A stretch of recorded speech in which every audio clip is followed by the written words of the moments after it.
Opening today's meeting, Monday, April 1st, 2024, facilities and operations. Deb, roll call, please. Mr. Agia? Here. Mr. Corey? Here. Ms. Larrabee? Here. Salute to the flag. I pledge allegiance to the flag of the United States of America and to the republic for which it stands, one nation, under God, indivisible, with liberty and justice for all. Thank you. 103 is our open meeting law. Pursuant to the open meeting law, any person may make an audio or video recording of this public meeting or may transmit the meeting through any medium. Attendees are therefore advised that such recordings or transmissions are being made, whether perceived or unperceived, by those present and are deemed acknowledged and permissible.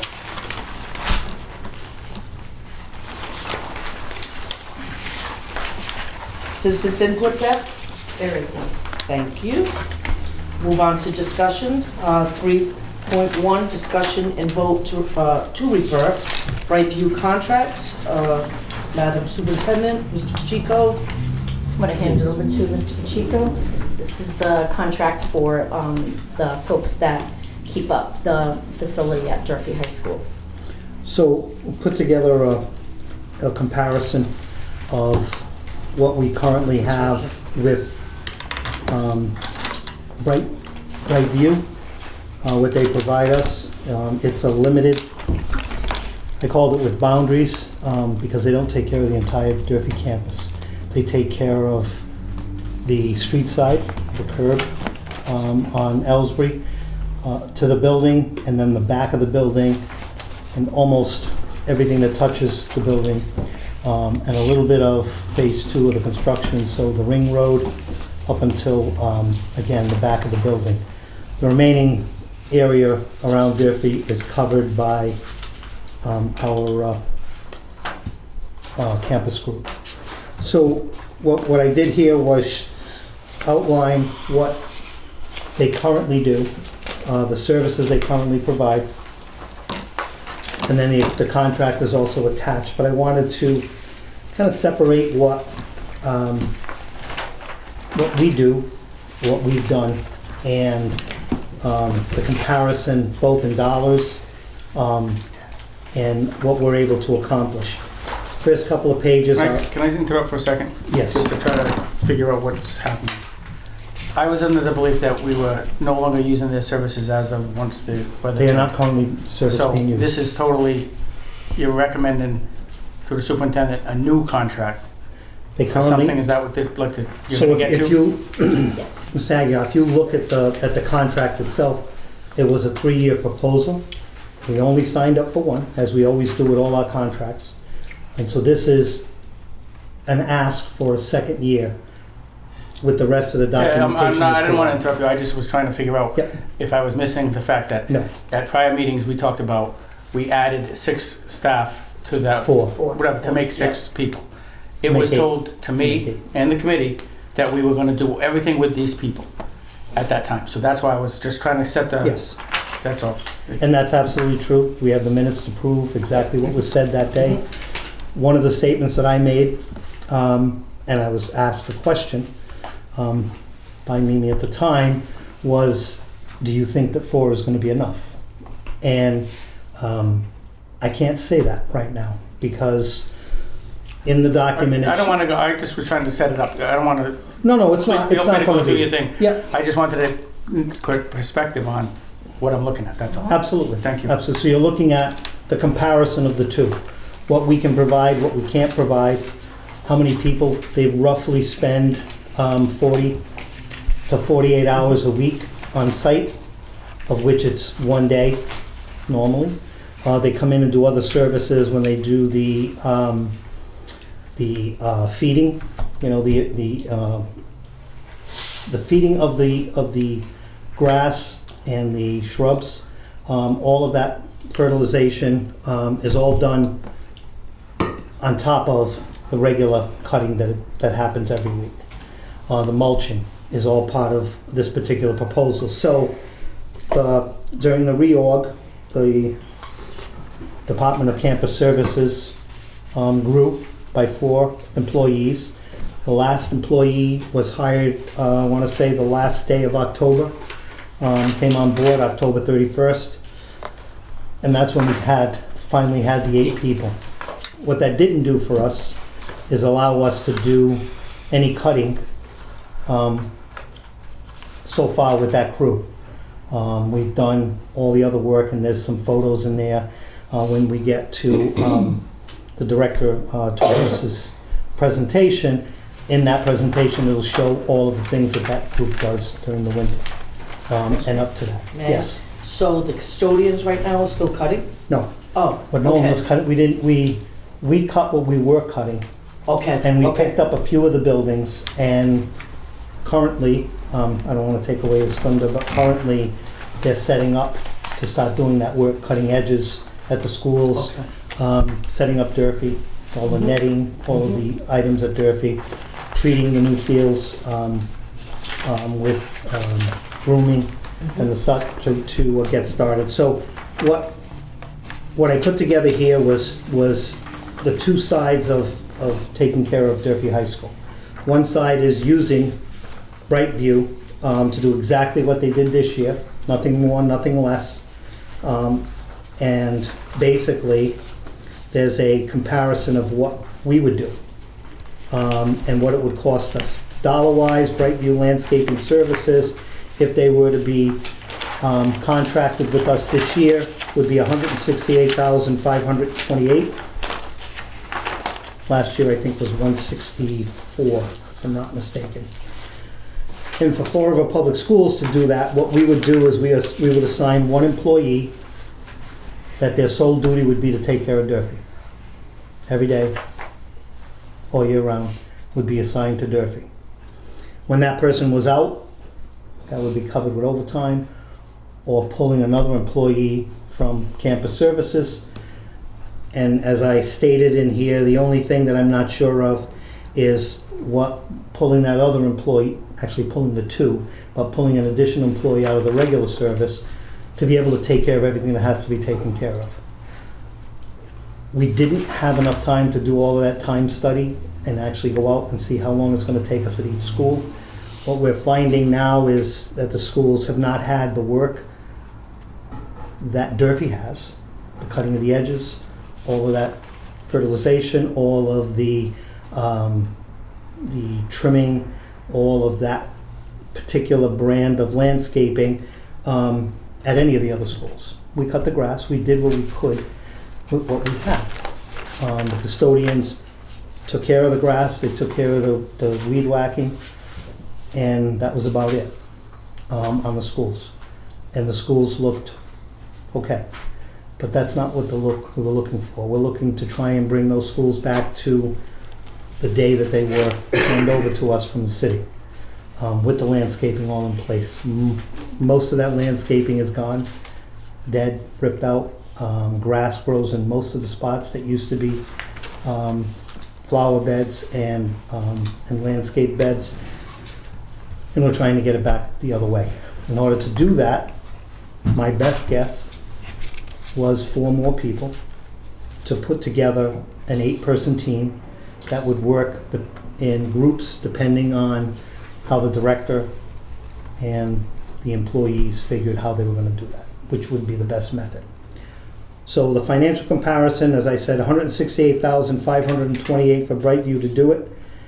1 employee there all the time, $62,696, and $6,700 of overtime to cover vacations and sick time of that particular employee or anything else that come up. Losing the 40-hour employee for a full year is difficult to quantify until the 1-year mark. So I don't have a benchmark as to what it's going to take, what it's going to cost us to not have 8 employees and just have 7. That's that first piece. There's a couple of options that we have. Obviously, we could do a partial with the landscape company doing all the fertilization. If you look at the last page, The department recommendation is one thing. The page before that one would give us a second option, which would be doing some of that work. So for instance, we can do the mulch installation. We won't be able to do all of the spring cleanup and all of the fall cleanup without having some help and not losing too many employees to the other schools. And the irrigation system would be still done through the private contractor, turn on, turn off. Service calls, the lawn care, which you'll see at the bottom of the second to the last page, which includes all of the feedings and applications right through the end of the year. And then the shrub pruning, which is done later on in the year and sometimes in the spring, and then collecting the debris each week. So the financial comparison, dollar-wise, is about $100,000 more to have them do it all. Doing half of it, or a third of it, would be the cleanups and the fertilization and such. My recommendation would be to maintain the status quo for another season, where I can give you an accurate time study on each of the schools. As we are seeing now, Sylvia, for instance, we've been there a couple of weeks, cutting edges, stuff that hasn't been done since the school was open. Viveris is a different story. It's a lot of raised beds at Viveris, not a lot of lawn to take care of. The Fonseca has the field, the baseball field, softball field to take care of. Well, the Little League field used to be. And then the rest of the surrounding, if you look at all those raised beds, they're all grass now, up top. That's not what they were intended to do. The front of the building is washed out. On the Durfee side of all of this, we spent a couple of weeks, and you'll see some pictures in there of the work that was done, just putting up nets. So it's almost 2 weeks worth, trying to get all the nets back up. We don't leave them out over the winter because the weather and the wind ruin them. So we take them down and then put them all back up. Every field has a set of nets that go on at the football field, the baseball field, softball field, tennis court screening on the tennis court. It's the red screening and the tennis net. So there's a lot of work at Durfee prepping for the fields, for the field use. And those are our 8 guys. So this is all the 8 guys, right? This is part of that group, 8 people putting down that the screening. Also, all the fields have been groomed. After the winter, we groom all the fields once. And all those records are kept as to when we're doing them.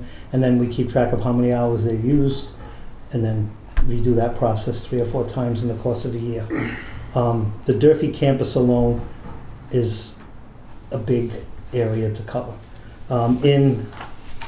When Mr. Torres comes up, he will also show you the acreage that we cut and what we're taking care of. It's over 100 acres of land that has to be cut, and the remaining is either designated as fields or the buildings, but he also has that information. Cleanup from the different rainstorms at the different schools, tree cutting. A major tree came down at Henry Lord not too long ago. That crew had to take care of that.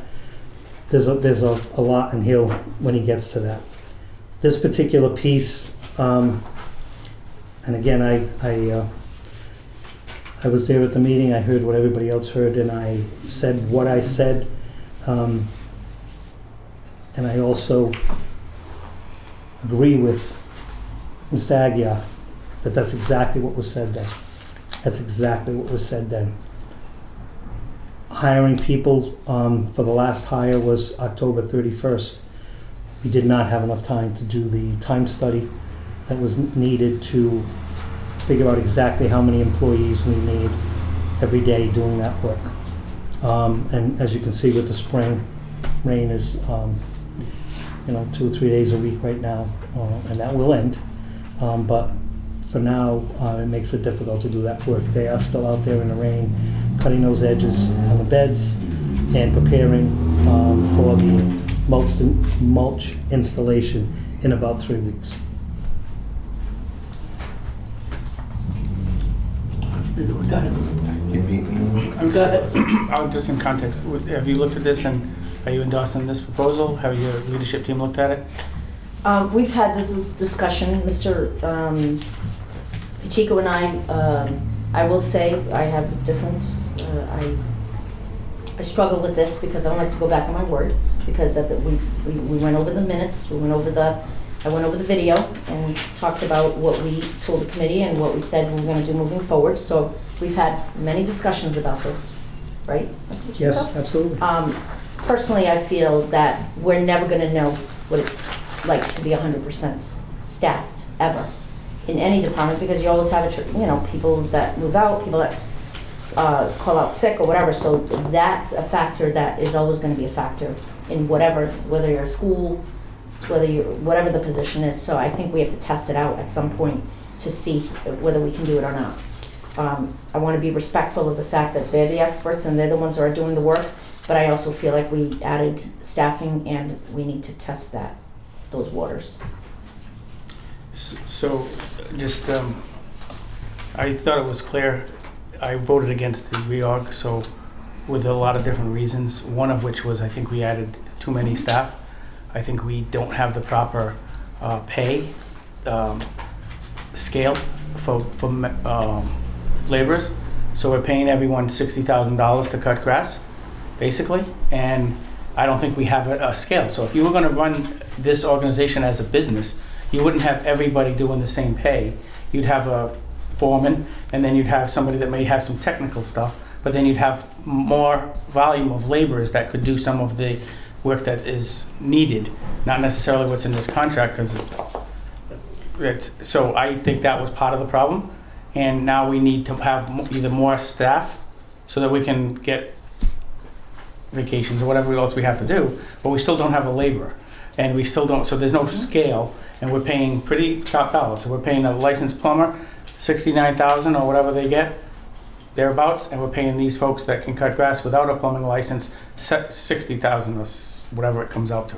I think that was. Well, we have a contract. We have to I understand, but Yeah. knowing that you have the contract, I think sometimes that would kind of like you balance it. I thought when I first saw this proposal, it was going to be to cut a few staff and actually just use a little more specialty, like a contract, like privatizing a certain aspect of things. That's what I thought, but what I'm hearing is increase. We'd have to increase more.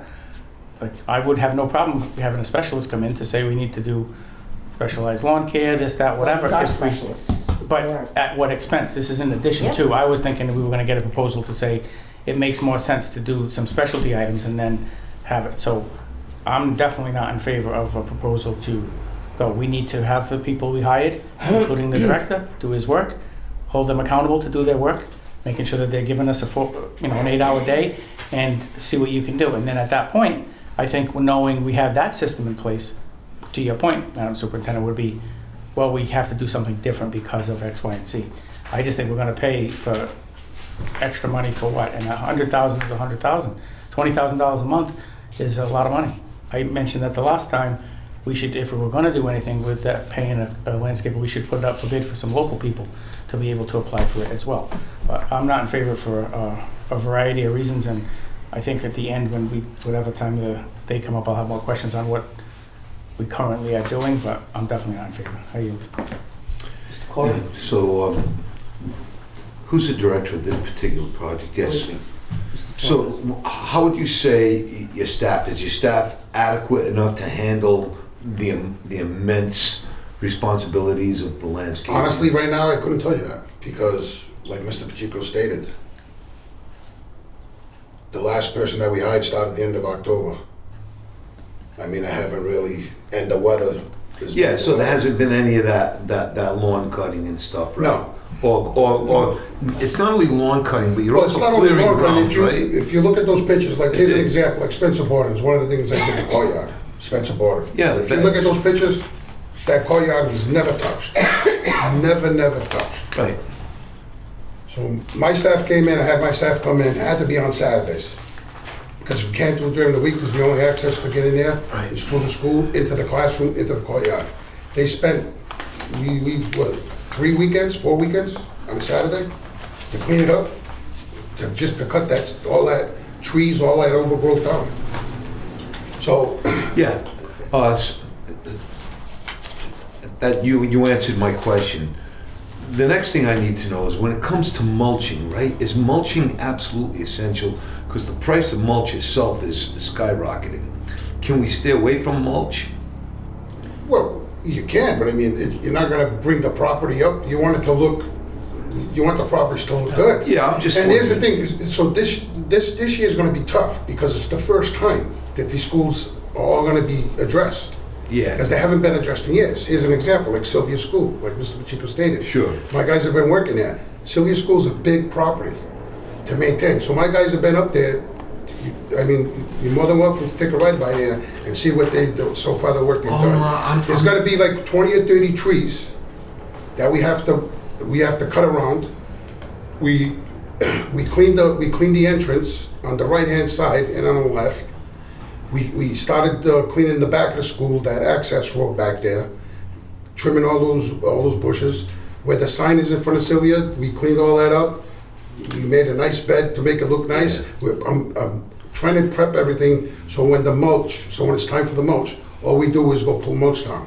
So the first year it's gonna be tough. So now next year, when everything's mulched, it's not gonna be that much. We're gonna just clean it up and just put, a topping Yeah, on it. we need new and that's mulch it. this year, Right. but maybe not next year. Is that what you're telling me? Right, it's some You areas. answered my question, that's all. Yeah. That's what I'm kind of getting to. I mean- Even around my own property, that's all I'm not getting mulch every year. The cost is skyrocketing. So I'm But just this looking. year, I mean, there's a lot, all the schools in this, they've never been taken. Yeah, and I'm not even pressing you, but No, it's fine. I'm concerned about the pressure that they're under to get all of this work done. That's my concern is for your people. Well, and the other thing is, it's not just cutting grass. I mean, right now, we're delivering, if a school needs a lift, my staff delivers the lift. So when they do that, they ain't gonna be cutting grass. Right. Or we repair fences. I printed out on School Dude on, since the 21st of February, this is some of the stuff that we've done. No, that's cool. You know? You're answering all my questions. I get a picture from it. The other thing I want to know is, how is retention? Are you guys sticking around? Are your people sticking around? Or, Oh, yeah, I mean, it's the guys. you got a nice tight crew Yeah, where they're like very- you, guys, they're very- you guys are tight and you're all. Yes, they are very good workers. That's so important. They you know are. what I mean, that's what I'm hoping. They all get along, they're out there, they do what they have to do, and all the odds and ends that they have to do. Yeah, I'm hoping that you got some good retention, and then we'll be able to tackle this enormous task. I mean, we're also fixing the traffic signs, stop signs that fall. We fix it, the signs. All right. I mean, the athletic director, he has equipment that he needs put together. My guys have been putting that stuff together. At the cost of doing landscape and all, Well, yeah, I mean, it has to get done because it's gotta get who's done. gonna do it? They need batting cages. It took, what, 2 days to 3 days to put the, If you had a wish list, how many more people would you hire for your staff?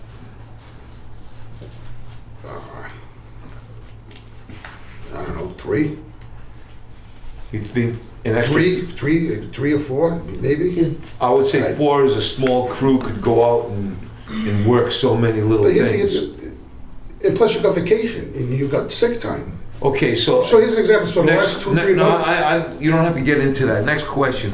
If you had extra staff, with all of our vacation costs and all of those costs figured in, is that cheaper than Brightview or more expensive than Brightview? I don't know, I couldn't. Adding the employees, adding 4 more? If we added 4 more, More than Brightview. it would be more than Brightview? The issue is the 8 number has worked through the winter. So it has worked. It's allowed them to put benches together. We bought some bleachers Yeah, for do all the that tennis kind of courts. stuff, yeah. So they've been working on that stuff. It's allowed them, obviously, all that netting that normally, to be totally honest, was always staying up. Netting never came down. Are you Stay up happy year after year. when you hire out to these private contractors, are you happy with their level of services? The difference between this contractor and I agree 100% with Mr. Aguirre as far as Yeah. hiring locals. The problem is that locals are not always willing or able to pay prevailing wage. we can only pay prevailing wage. So it doesn't matter what anybody, every single person that works for us has to provide wage rates when on Sure. request Yes. to whatever we need. So they would have to provide that, which means they have to pay it. They're not just providing a paper that says they paid it. They have to prove that they paid it, because they can get in a lot of trouble for that. So they have to pay prevailing wage, which means that without come right out and saying it, every employee has to be legitimate. Every single person that works on our project would have to be legitimate. Yeah. And with all of that being said, we've hired plenty of locals. In fact, probably 50 to 75% of the work going on in the schools is all local contractors. Good. If they're on the state contract, or if they're not on the state contract, they bid our work. They've been doing our work for years. And we do that. But this particular piece, so for instance, the Brightview piece, is that they were the original contractors from Durfee. When the school was built, Brightview was the landscape contractor. So there's a little more responsibility that they have, and obviously they're very interested in the project and how it looks, because it's a direct reflection on them That's from the great. original installation. That's just one more piece. So, yeah, I'm the newest member of this subcommittee, so I'm just coming up to speed No, that's- on where things are at. I'm just trying to build my own perspective as to where things are at with the facilities and the grounds. So you guys are helping me figure that out. Thanks a lot, I yield. Thank you, Mr. Torres. So, Mr. Torres, if you were to make your professional opinion, okay, we had Brightview last year this time, correct? We had Brightview, we haven't given up, we've always had Brightview, right? So it was a one-year contract. Oh, it was a one-year contract, but dating back to way back when. So if we were to end this contract, do you think we would be able to do all this work that you just spoke of? Honestly, Yes. I couldn't tell you that. I couldn't tell you that right now. Okay. Because it just started, like I said, end of October, and these properties need a lot of attention right now, which they never received. So to add Durfee into it, I mean, will we be able to do it? It depends. I mean, it depends how the 8 guys and what falls in between. I need one good year this year to start to give you, to find out. All right. I mean, I'm being honest. I can't. Yeah, I'm not going to that's say yes, Yeah. and then I can't take care of Durfee, and then everybody's going to say, or just concentrate on Durfee and then leave the other, schools. I mean, it's 8 guys. It's 8 staff. So on a daily basis, if we were to end this contract with Brightview, how many guys do you think you would have to put it at Durfee? If we kept our 8, Probably one guy. One, like Mr. Pacheco One said, guy, yeah. one. And then we have the trash, Then- and then plus we also pick up the trash. We also do all the trash. I think you're answering my question. I yield. Mr. Aguirre. Just a couple of follow-ups. So, you mentioned the courtyard at Spencer Borden. Yep. Hadn't been touched. So when are you gonna have to go back in that courtyard and do that level of work again? So I'm looking into that. So because the way it's set up, it's going to be tough to put. We're trying to figure out whether I should put mulch in here or stone in. Have you ever been in a courtyard in Spencer? Haven't been in, but I've seen it So from if outside. you look at the pictures, it's tiers. It's Yeah, that's and the it's- design. Somebody designed that we right, right. So I'm trying to put something in there so nothing won't grow back. I mean, I sprayed it. I got to go back and spray it again. And everything that has to be done in there has to be done by hand. Wheelbarrow, or either that, I got to get a crane. And that's a lot of money. That's the only way to do that courtyard. I understand. And My not point- just that courtyard. The and top, other the top courtyards. level of that courtyard, you can access from the Chestnut Street side, but then there's a decent-sized wall, and then it drops down to 3 tiers. The bottom tier, which is accessible from a classroom near the main entrance, that is the only area that's usable. The rest is tiered as a Right, decoration. no, I was only saying that in that Yeah. we can't use that kind of logic to say why we need, like, so if those guys were taken off for 2 weeks, that's over. That's not gonna happen again, or it shouldn't happen again. No, To that level of, so you can't really use that in your logic to say why As a we time need reference. more guys. So you can say that we're gonna have to do different things now because of what you're doing. That's my Right, so point on I'm that. trying to, like I said, so the problem is getting access in there to do the stuff. Yeah, no, I If I understand. had easy access, it probably would have been done already. But I've been talking to Mr. Pacheco, trying to figure out what's the best thing to put in there, so we don't have to go back in there again. And it's not used for anything student It related. couldn't be. Correct. The way So- it so was, the it point is, couldn't be, why but the would first it? level can be. But to your point, the other pieces shouldn't Yeah. be, they should be something that is not ever needed to be. Which is why he said you know. the stones, so the stones would be decorative. They'd be on higher levels, so they couldn't be, But that's where, You know. that's where I'm trying to get to, Right, where you yeah. see the numbers. Then Mhm.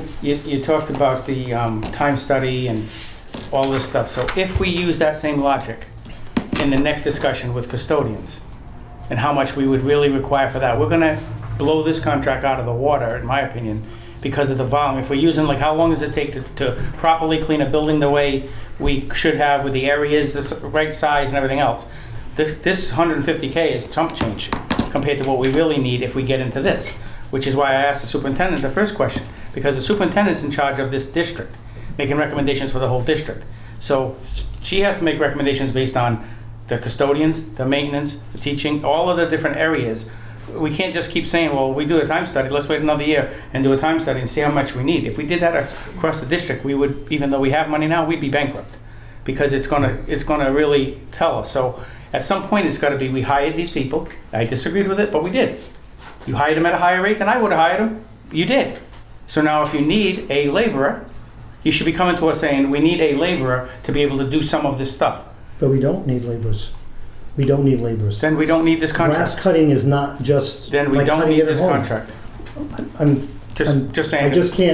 I just can't agree with the fact that laborers are gonna fix this problem. Could a laborer- At hiring at a cheaper wage. Yep, so could a laborer do any of the things that this gentleman just said? And could do any of the work that the custodians do, and could do just about anything in the district if we so choose. Correct. So, But that's not the but point, let's talk real numbers then. Sure. Everything that he just said, putting up nets, taking down nets, cutting trees, putting mulch. We just spent 30 grand or whatever we paid for a mulching, which I voted for, to be able to easily put mulch in. Yeah, I haven't You got it, I haven't got it yet. And I haven't even started putting. My point mulch is on it. that's resources that we're giving. So everything that you said, sir, every single thing that you said does not take a person that has to be skilled in making $60,000.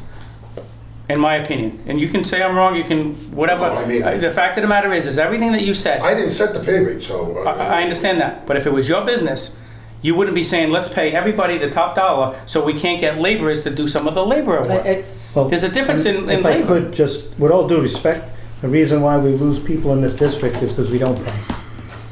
And that's a proven fact. So- And we've all had that argument, Mr. Aggie. I'm not trying to be difficult, but that argument is old, that it's okay in Fall River to pay peanuts. And Mr. Aggie, I And we think get it's monkeys. for another day. I mean. No, it's not for another day. I think it totally is. disagree. These gentlemen are here to ask us to pay an extra $100,000. If you don't like to get the questions asked, that's on you, that's not on me. My questions are being very targeted towards Let's this be particular professional, contract. Ms. Aguirre. Yes, I am very professional. We can't go, But if we you don't want to ask a can't go on and on and question, talk about contracts. We pay these people right now. Okay. The, And I'm they have a telling you contract, why- we pay them the and- 60-something thousand dollars a year correct. to do this And you work. think that's okay? I'm that's not fine. gonna comment on if I think You it's can. okay or if I No, don't. because that's not the Go along to conversation get we're along. having. You can go along to get along. That's what you do. That's fine. I first asked the superintendent what her feeling was. Superintendent basically said, I disagree with this proposal, but for some reason we're here talking about it. She's the boss of the district. She says she disagrees with it. She said she knows what we talked about. She says we're still going to allow this contract to come forward for this debate. So at that point, now I have to say, I'm going to argue the point that we talked about it before, we weren't going to do this. So you're allowing this to come here, so now we have to have the conversation, because it's real talk. We're allowing these people to come and say we want another proposal. You admitted, basically, and without saying it, that you disagreed with Mr. Pacheco's proposal, but it's here before us. Well, there's, in this proposal, there's another option, which is to put one full-time person in there and have them do, Mr. Pacheco articulated that from the beginning. So our option would be to renew the contract, have another year, or to take one of our 8 people and put them solely doing that work, right? And that's cheaper by $100,000 or whatever. What I said was, I don't like to go back on my word. We did go before the subcommittee, we did ask those questions, and we did say, yeah, we think we can do it. I feel like we'll never be able to tell whether we can do it or not until we test the water.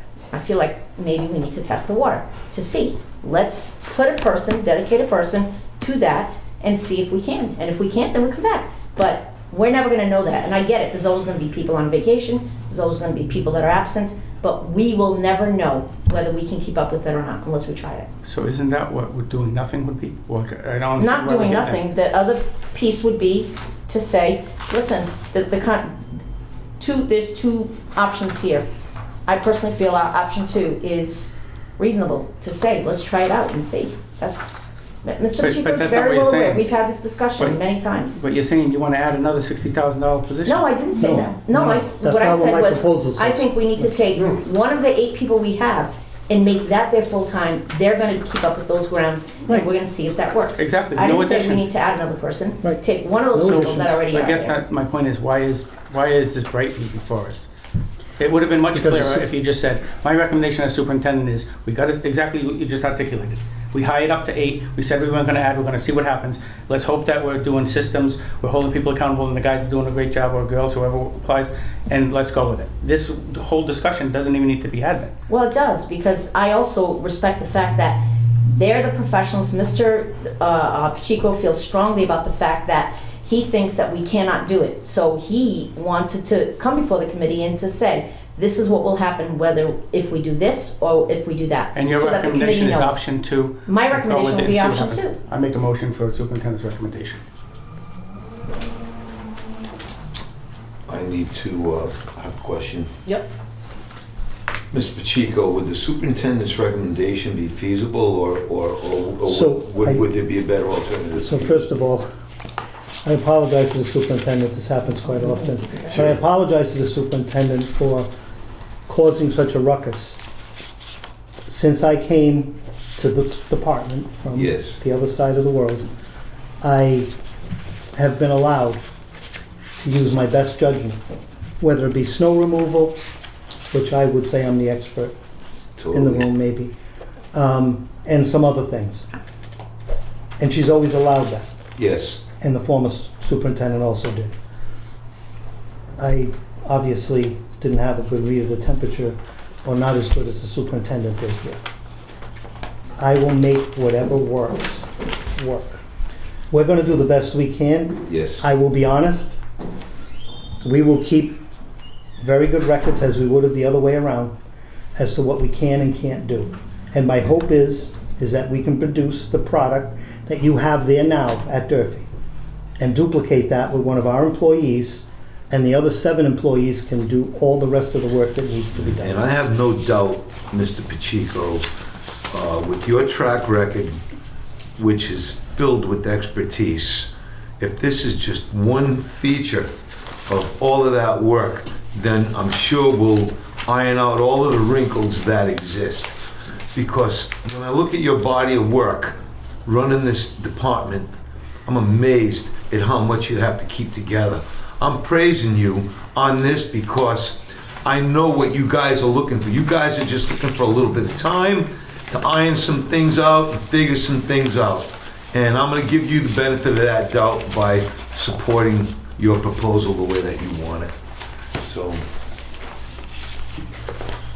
I think, I didn't mean to confuse the point there. If, Mr. Pacheco, you think the superintendent's recommendation is the way to go on this?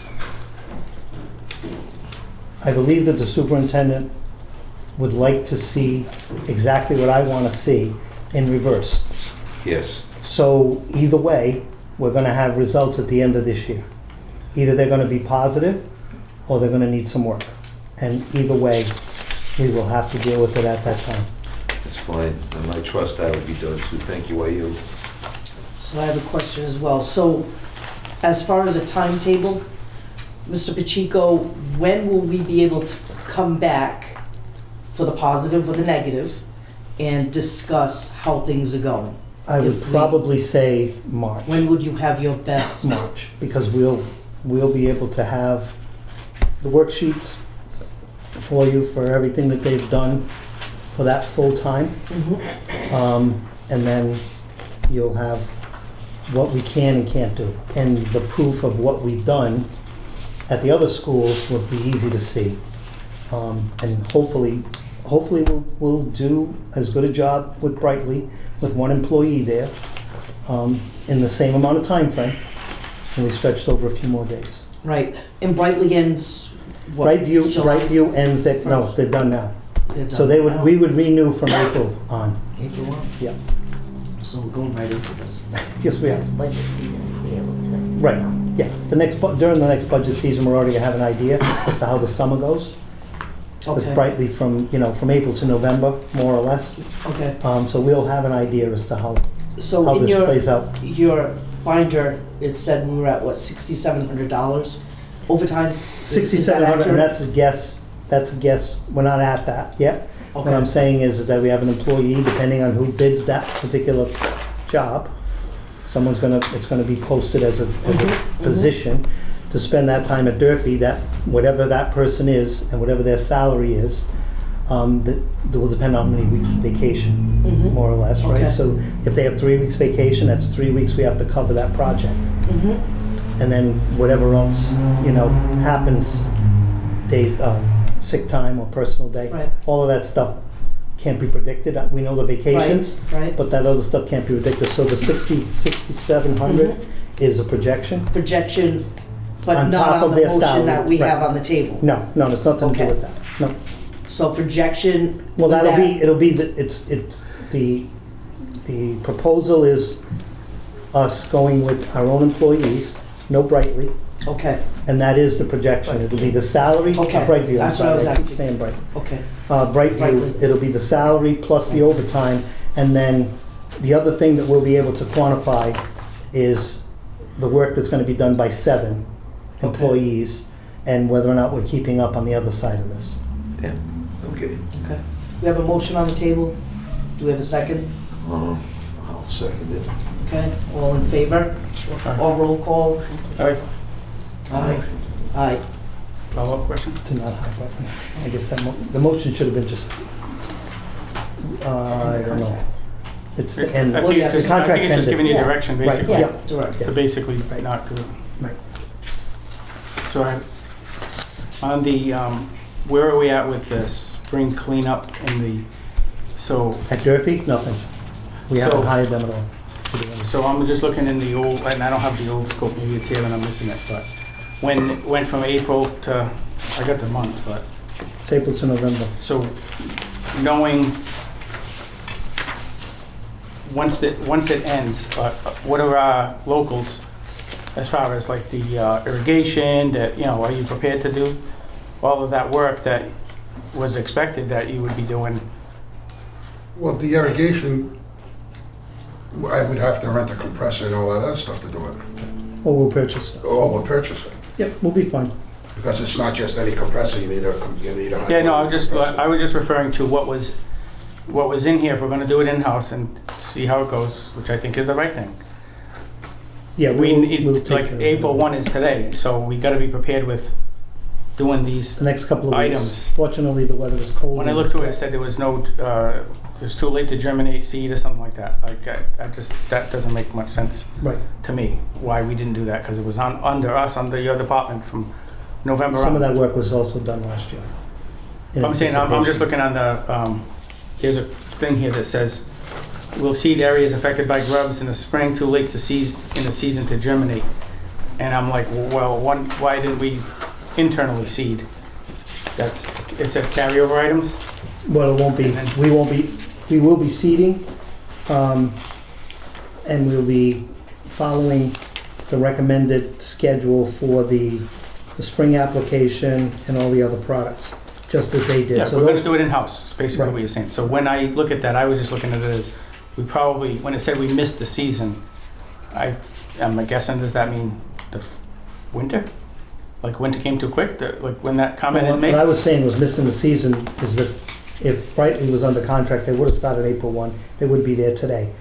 So we're gonna be a little bit behind the 8 ball. But we Couple can of still weeks. seed if need be. We This still isn't can. like seeding being today. No. No. There's still things No, that you we can do still to have grow it things, beautify. absolutely, yeah. Shrubs, other ones are dead shrubs. Yep. That was dead warranty shrubs- stuff was The dealt warranty with. stuff was already taken care of, this is non-warranty stuff. So just, This is winter Things damage, happen it's and- stuff that we would, right, got it. that we would take care of anyway. Thank you. Yes. There you go. One more question, Chico. Yes, In here, you did mention equipment, and it was just brought up again. So, moving forward, now that we're taking them out of our contract out, what do we foresee, so when Mr. Being Torres and all the rest of the purchasing. directors right? have their moment coming up soon, they have equipment recommendations that we've already talked about as a group Mhm. in our budget meetings. Okay. But we wanted to just, again, Okay. another discussion item. That's a good way to go. Yeah. It's a good way to go. Get our own equipment. Until it starts breaking, I'm gonna pay for that. Well, But, okay.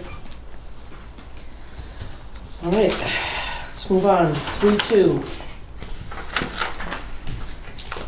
Update and trash recycling organic waste for the district. So there was a request for some information. We have 2 invoices so far, one of which is paid. First quarter, 3 months, July, August, and September, for $33,671.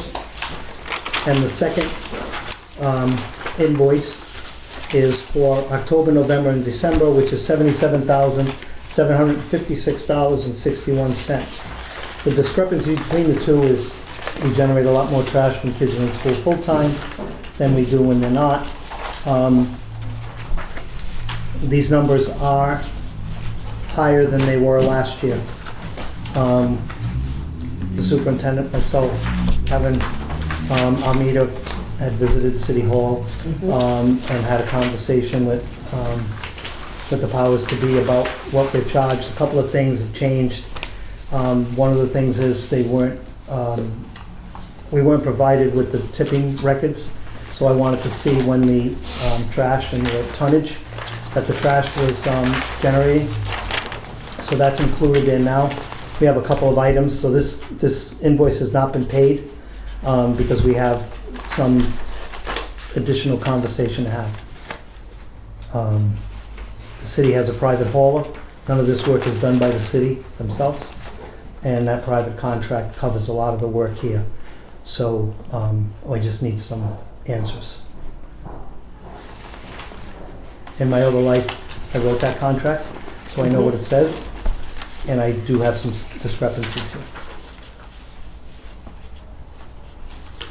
So Questions? this is just an update, I'm sorry.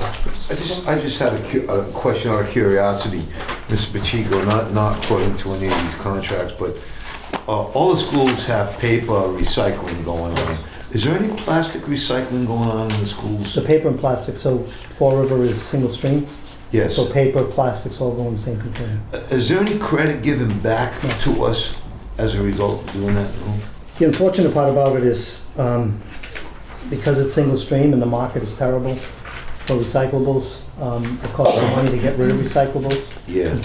Different from 10, 12 years ago when we were getting paid to get rid of all our recyclables. That's not the case anymore.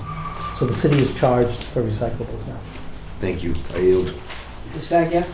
So on that same issue, when it says they're charging a pickup, do they count how many barrels they actually pick up, or it says like recycling bins 84, 87, 70, like, does that mean how many per week, or do they actually only pick them up if they're full, or do they bill us for things that they don't pick up? So if you look at the next bill, it looks it's on the exactly the same.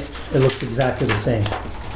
So I'm going to say that it's a flat fee, and they're assuming they're picking up the same amount every month.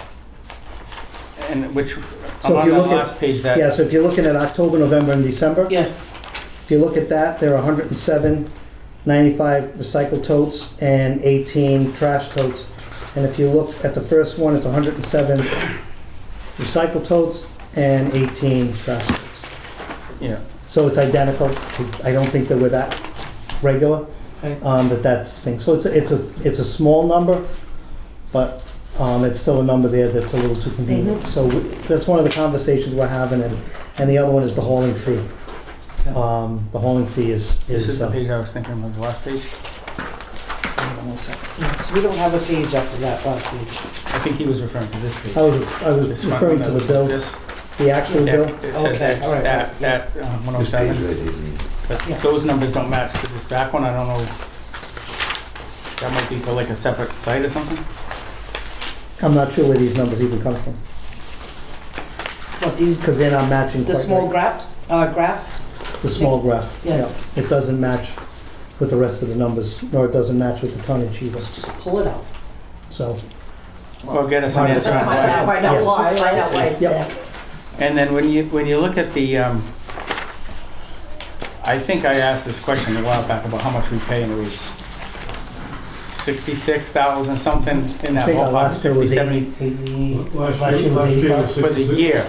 Last year was 66,000 for the year before was 63,000, 53,000 the year before that, 54,000 the year before Yeah, that. so it's not like, it was in that ballpark. And I actually felt that was low for the amount of volume that we have. And sometimes I can be critical of the mayor when it comes time to try to get money for the schools and stuff. But in this case, I felt like when I looked at that, I said, I think we're actually either getting a good deal or for some reason it's under whatever. Because if we only pay 66,000 for the amount of volume we have, what does everybody else pay? That would be my question to the city side, to say, we are being treated many times like a private business for city, for trash. Right. So I would like to know how is other places being treated, and are they being treated fairly? Other city departments, other city revolving account, whatever. I think we should be treated we should be treated like everybody else, fairly. So if we're paying, 107 at $8 a week for a recycling tote, how do they get rid of it? Is that built into their contract with Easy? Does Easy Waste pick up stuff that they shouldn't be picking up for the city side for free, and meanwhile the schools are paying $8 every time? Like, I think there's some inequities. All of this is included in the Easy contract. So why are we Every paying bit of it? it. That's just a conversation we're waiting to have. Okay, so you We hear will what do I'm that. saying? Yep. In that, Absolutely. I think that we should pay our fair shake, but not necessarily, just because we have a lot of SOA funds, doesn't mean we should keep giving them away to the city. We should pay what everybody else pays. The recycling cardboard, if you could get the answer on, where Mr. Corey asked the question, what do we get for that? So we get some cash for that, or some money. We don't get anything. The city gets some money. I'm not For sure that. the city does anymore because I'm not sure where that goes. So Right. for instance, if the company that the city hires to do that pickup, if they're only emptying cardboard, then that's fine. I'm gonna say they're not, and they're probably picking up the cardboard and then going and picking up other recyclables that may not go to the same But if vendor. they, theoretically, if the city was taking cardboard Yes, directly to Mid-City Scrap, yes. and they take it in as a tonnage, the guy at the gate gives him a slip and says, here's the $288 in cardboard. Yes, that's exactly My what we question is, used to where do. does that money go? Right. That's all. So the I city don't- doesn't get any, I know the city doesn't get any rebates from any company that they're dealing with right now. It's just a good question to ask. Yep. So if we're gonna use all of our cardboard, and we can get money for it, but we can't get money for the other stuff, we should probably have a cardboard contract, dumpster, whatever, so that when we do it, at least it'll recycling, which is good for the environment, but if we got a little bit of money, and what is the amount in the budget for this? Is this, like, are we going off that trajectory of what you had? We're high, this is higher than I originally anticipated, than we had in the budget. So, we've had, the numbers have been pretty similar in the past 5 years. So this is a lot higher than I originally anticipated. Either they were not paying attention, and either two things are happening. Either we were not paying our fair share based on the amount, or something else is happening, and you guys are trying to get to the bottom of it, Yes. I would say. And my last question is, how does this go into the end of the indirect cost agreement that's been under review for way too long? Does it say that we pay, but when we pay the city, whether it's water and sewer or whatever, isn't there a section in there that should articulate what we pay? So we would pay like everybody else pays, Sure. or? So the indirect cost agreement outlines all the costs that sit outside on the city side, part of the ledger. And this would be one of the costs that we pay as part of inside our budget. It doesn't outline exactly, when you say exactly how we build and that kind of stuff, that does, the details of how we're built is not essentially drawn out. But I think that's, if, I'm assuming it's still under review for over a year and change. It is. I think that needs to be clarified so that we can put something in there to say the school department will pay a trash fee similar to other businesses or other departments in the city, because we're not, everybody's not getting a bill for, what was this, 3 months? Yeah, So yeah. 10, 11 grand a month? You know, every other city department is not getting bills like that for their trash. So I would just ask you to keep the schools in mind when you do that. Thank you. Thank you. Next up, 3.3, update on electric bus. So this is just, again, just an update. The chargers for phase 1 are just about complete. I don't think they're energized as of yet, but the power company, National Grid, has put the transformer on site. All of the chargers are in place. There's a little bit more work on the chargers. There's a recoil system that needs to be put in. I attached some of the photos, a photo of the bus. Looks like just a regular bus, you just don't hear it coming. And the site, which is Whaling City, it is in Westport, just in back of, just off of Sanford Road. This is right on Route 6. So these should be operational. We're expecting the first 10 buses to be delivered by the end of April and put into service in the meantime, once they're all ready to go and tested out. Any questions? Mr. Corey? So this is still pretty abstract to me. Obviously, there's been a lot of work that's gone into this proposal before I got on this committee, but I just trying to catch up to what the idea is. Okay, so we got 10 buses. Yes. Are they gonna service all of our school needs? No, not even close. Just gonna take They're gonna that service, offline. yeah, so these buses will probably service pre-K, where So this is a step in the it direction of... is, it is. So there's 30 buses total. 10 of which So-called is future coming. progress. Right. This is the first baby step Exactly. in that direction, Yep. going in that direction. So my next question is, now the charging stations are at Whaling City, Yes. right down on Bruce. Does that lock us into Whaling City So- 20 years down the road? No. The contract with the federal government on all of this stuff is 5 years. It's a 5-year operation, so the buses have to stay in operation for 5 years, the chargers have to stay into operation for 5 years. Okay, So that is how this works. So whether or not we renew contracts with anybody, is they have to have the contract for 5 years. And then our obligation is finished with that. There's no out-of-pocket money. This is all through grants, 2 separate grants that work with each other. that's great. One pays for chargers, the other one had paid for the buses. And then National Grid provides some help in the form of rebates for this. So phase 1, there's been no cost to the city. Phase 2, we've already been awarded 10 more buses. Phase 2 is the same deal, so there'll be 10, there are 5 chargers there now, there'll be 5 more added to this Westport project as soon as all of that paperwork is finished. And then there'll be 10 chargers total to help out Whaling take care of those 10, so the buses will have a place to charge each and every night. That's All awesome. of the 20 buses. The third round of buses, it doesn't happen until sometime in July or August, and we will be putting out an RFP for yellow buses on anytime after July 1. At that point, we will, whoever wins that bid, in the RFP will be a particular piece that designates part of the contract has to be, part of the bus contract will be 10 electric buses. So they have to accept the electric buses and the charging station, whoever that contractor is that bids that.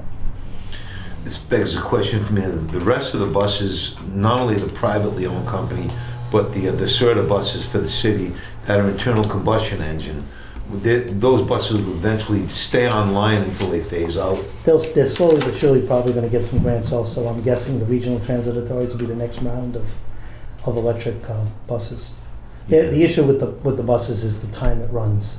So the school buses are kind of unique because they run in the morning, run in the afternoon, Yeah, whereas the SRTA buses are constantly running, so yes. there would be a different technology, my guess is. Thank you, you answered my curiosity, I yield. Mr. Pacheco, the buses we have now, Yes, what passengers are they? so the buses that are provided by Whaling, Yeah, that these are replacing are 4852s. okay.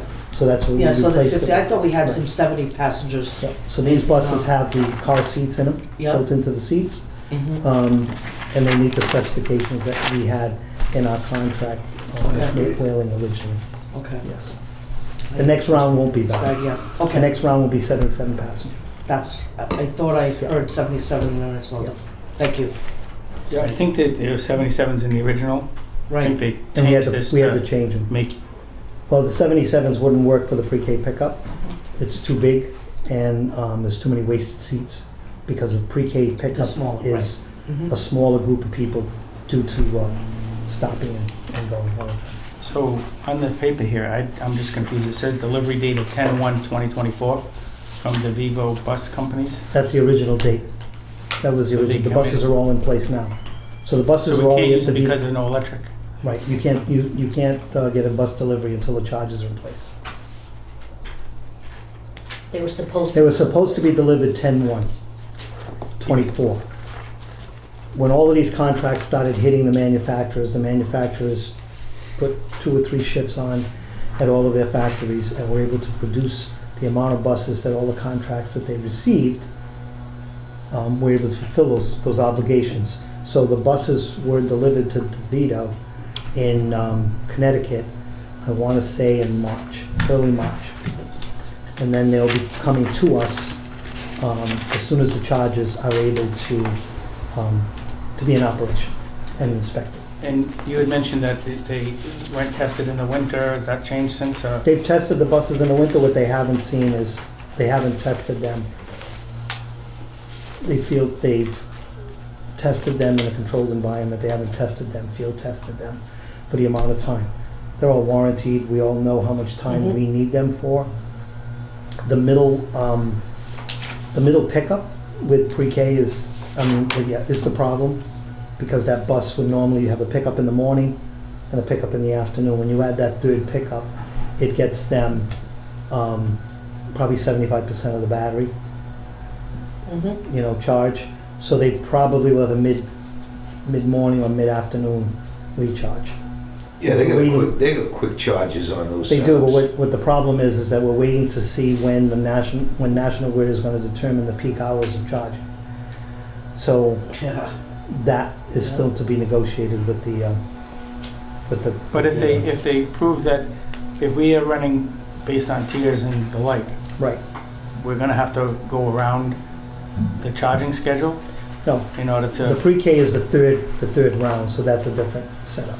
The morning and afternoon runs won't be a problem, and the tiering won't be a problem. so It they fits in can't there, it change just something fits. based on the charge and cost the city more money. There's nothing to change really, because the issue is the middle piece of our routes. The problem we've created with the pickup, midday pickup. Yeah, I'm basing it on your last comment, last month about, Yep. you're not sure how long it could last for the hour or whatever We're not sure yet, and we need to see it in operation. So what happens during the winter. if when we see it, it stops? Like, what do we do? Because we don't have, the buses that they had were gone. Like, you had to give up 10 buses to They get do these have, 10. they do have quite a So few. is there They have provisions. protections to Yes, say absolutely. bus stops in the middle of the route? Yep. and we, They need to have a bus. Backwards. so that Right. is, It's not hopefully a it doesn't sudden. happen, but it could Right, It's not happen. a sudden thing anyway. There's no, like, they can literally watch the battery drain, right in the. Yeah, we just don't want to be held with Exactly, kids on the bus and we can't get an electric charge. right, On this, the last sheet here, this money one, yeah. it says funds for the transportation director. And is that like we had to match or something? Is that what this is trying to tell us? Project funding?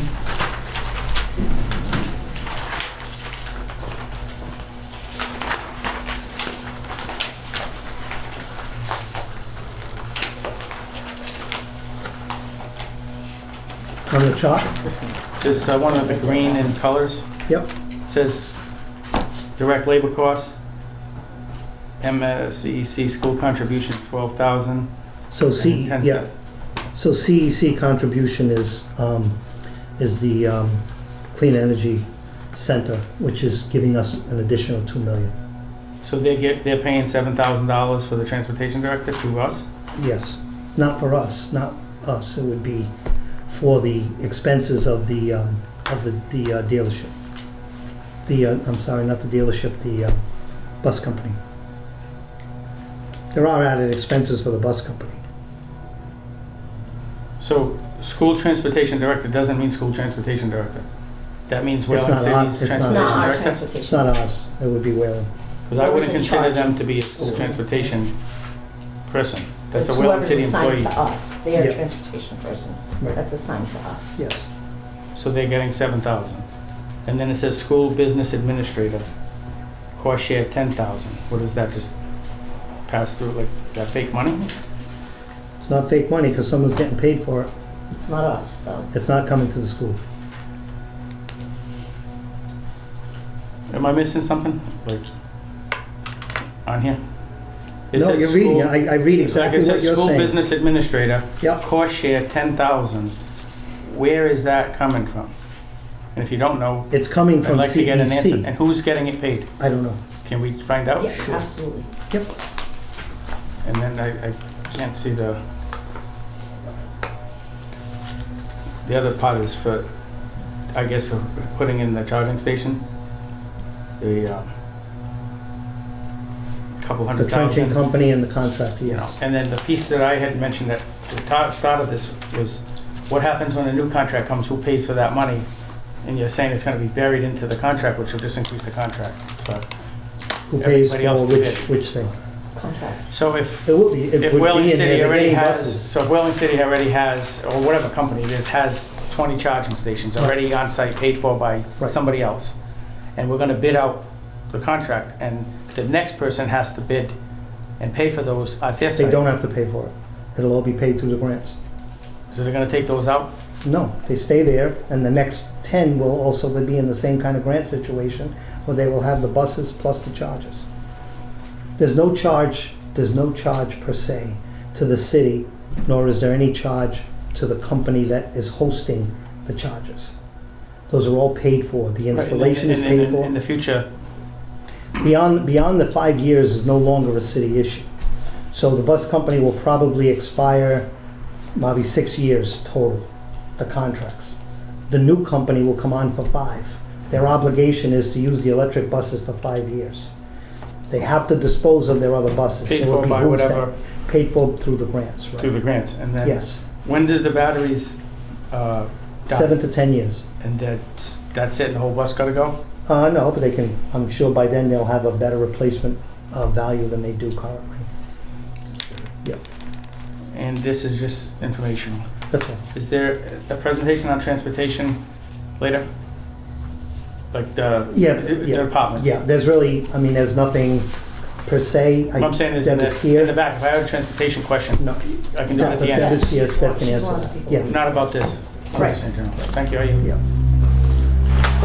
So, Mr. Pacheco, I'm just curious, let's say one of the electric buses goes down in operation failure, Whaling City would provide a backup bus, just in the Yes. abundance of safety concern for the children. Absolutely, absolutely. And the buses obviously have a warranty, so the company from Connecticut will take care of the repair. Yeah, they'll For the fix the warranty repair, time. but in the meantime, Whaling City We're would not send gonna be one of without their a other bus. regular buses No. just to They're required address. by contract to have the extra buses anyway, Yes, and that's right across the board. thank you, Ayo. On to 3.4, update from directors and supervisor facilities and operation on ongoing He's on it. I know, but it's a little piece on. projects. So we're broken down, each one, custodial services first. John Cloud and Maria Borges. Can I ask a question first, just the process? Madam Chair? Yes, yep. So, Madam Superintendent, can you just take us through how we got to this point related to the budget and the items that are in here? For What's for custodial? the equipment? Yeah, which is part of, like, I'm looking at this and this as we're jumping right into the equipment. Yep, So as you know. what is the process? Yep, as you know, we have budget meetings with every principal, every department head. We had our department head meeting with Mr. Pacheco and all the directors. They brought their asks to the table. So, Mr. Clow, and Mr. Their acts. Yeah, the asks, yeah. I provided the asks. No, they brought their asks to the table, and then we went through them. Certainly, one of the discussions that we had was that I asked about our custodians and the equipment that they were using, and whether they had everything they needed in order to do their job. And in the midst of our discussions, there was some discussion about how some of the equipment was aging out, and they were actually piecemealing and putting some stuff together. So I asked Mr. Clow and Mr. Pacheco and Ms. Borges, I wanted Mr. Clow and Ms. Borges to sit with Mr. Pacheco to go over what custodians needed in order to do their job efficiently, and to prioritize that equipment first, and then come back to us with a list of anything they needed so that they could do their job. And you're satisfied that that happened with So, all the players? Then I followed up after to ask with Mr. Pacheco to ask if that meeting had happened, because I think that also at the school committee meeting when I presented the budget, when we did one of the hearings, there was a question that was asked, about the exact same thing, and whether we already had purchased the materials, the equipment that was requested, and I said no, they had not until we had that meeting. And because the point of that is we do have money, but we wanted to there's no sense in buying something that's not a priority in order for custodians to do their job. I'm not saying everything is important, but prioritizing, if you're asking them to do something, they need to have, we want them to do a good job, I want them to have everything they need in order to do a good job. So I asked Mr. Pacheco if that meeting had occurred with Ms. Borges and Mr. Clow. It had not at that time, but it was scheduled for a follow-up meeting on a Monday. They sat together, went over equipment, the three of you had a meeting, and then we followed up with, as Mr. Pacheco had a discussion with Ms. Borges and Mr. Clow in regards to how the list was generated, and then reviewed the list prior to submission. Do you have the Nothing's date been of ordered when yet. that meeting happened, roughly? I know that the meeting happened on a Monday. I don't know the date, but it was on a Monday. Where, we're all three of them got together and... When they got together. It was 25th. It was quite a few of us. I'm only having Together. custodial piece. I know, but there were other people in there. So everyone had their fair input to the process, is what you're saying? Well, that's what I asked Mr. Pacheco to do with Ms. Borges and Mr. Cloud. I only ask because it's 3/25, that's why I'm looking at the Yep. date. So it couldn't have happened in the last week. If Right. this was already done on 3/25, I'm assuming it would have been before 3/25. That was why I asked the... It did happen. And all I wanted to do was make sure that we were all on the same page, and that what the superintendent said was a go, and what the CFO said was a go, was what was being presented here. Mhm. That's, So I had asked for the old info, because I think it's important for us to know what we have, and this is, I'm assuming that this was used to, we're gonna see the presentation on what it is. My concern is that we're actually talking to everybody in the department, leadership, assistant leadership, to like come up with the best opportunity to, some of this stuff is junk that we've had for years, and that was why I asked for this over a year ago, to get the summary, to do it. So as we go through the presentation, my concern is going to be just asking, who are we asking these questions? We need to ask the people that have been here, that are doing the work. That's my main concern. So, thank you. I yield. Mr. Corey? No, I don't have I'm always thinking out of the box, but I'm actually gonna go back in time and recall that at Durfee High School, in the years that I worked there, going back into the 80s, gentlemen, there was a department where like you could bring your lawnmower and they'd fix the lawnmower and they'd sharpen the blades and things were broken down, they'd repair it on site, household appliances, that kind of thing. As far as, Madam Superintendent, as far as Chapter 74 funding is concerned, is there any hunger to go in that direction, to add something like that to the industrial curriculum at Durfee? Well, that would have to be another program that we would have to explore. You just added the criminal, we're in the process of adding criminal justice. Yeah, that's and I a think good add for That's sure. something for us to explore, because would be the first. I'm thinking phase. about it, born out of this conversation we just had about broke old equipment in need of, repair, in need of a little bit of love. And I'm just wondering if we had something like that with the students learning in a hands-on process. It's just my curiosity speaking right now. This is not like, if we have an opportunity to even think about it and research it, then why don't we? What do you guys think in all your expertise? You think that something like that might help us retain some of the old equipment that's being used to clean? What do you think? I personally think it's a fantastic idea. I think getting the kids to buy in and getting everyone to be a part of something like that, where most people would look at it and say, well, it's just a lawnmower. Well, if they buy in and the kids are a part of it and it's a class, I think it's huge. I think it's a great. So the earlier discussion we had around the table was about the landscaping issue, and I'm sure there's a serious amount of lawn equipment needed to run that operation. And so if we had an in-house repair shop with 2 instructors guiding the children and a hands-on, I'm just wondering how that might cut down our costs on maintenance. Absolutely, long-term costs would be cut down quite a bit, I think, if you were to include the custodial cleaning equipment, that as well. I think the only thing, Mr. Corey, is that from what I've seen about what we have in the buildings, I think most of those opportunities have passed years.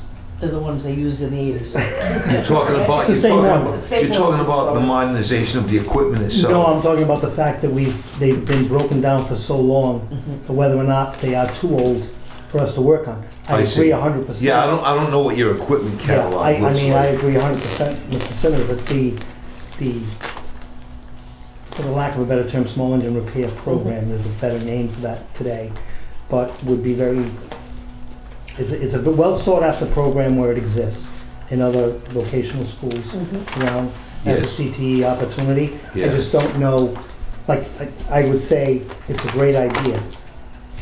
Some of this stuff is long gone, as far as usefulness, but I do believe that there's items on here that, may have a home. And I and could be misunderstood, good. I thought you meant after the purchases. Right. Prior to, Yeah, some of this stuff is, No, I don't know what catalog of equipment you got on hand, but even the equipment that we would use into the future is, I was thinking about the whole long-term prospect of it. Right, because if you build a program, it's going to take a couple of years to Right. build that program. Absolutely. Right, you go through different Surely. stages, so I agree, it's a long term. So is that something that we might be able to continue to think about in this subcommittee, moving the Florida Public Schools forward and maybe looking at a possible Chapter 74 add down the road, some way down the line? Yeah, we have to When it's gauge fea- when interest it's first. when it's feasible. If the interest is there, and then feasibility and all of that kind of Mhm. stuff. Thank you, I yield. You're So welcome. if I may, as far as the custodial piece of equipment, I was a custodian for 14 years, Yes. and those equipments were already terrible shape. Gone. So there's no way of patching these things back Sure. together. So what we're asking is definitely a need that we have for the custodial staff. You need new equipment, Absolutely. surely. Yeah, I apologize for interrupting, but I didn't mean to interrupt. Mr. Clow was going to give his presentation. I was Okay. just trying to ask a question, that's all, so I'd like to hear from the so Mr. director. Cloud. The problem with our equipment is as technology moves forward, Yes. pieces and parts are no longer available. There's a few pieces that, of the Magnums, they still make that Magnum, but they don't make that particular model anymore. Yeah, of course. And any There upgrade. you go, so you messed up right there. Well, it has to do with different parts that are unavailable, hard to find, and any repairs are gonna creep up on us because it's gonna sit in the shop until they find these things. Absolutely, I sense that too. And that's one of our problems because our technology moves so fast.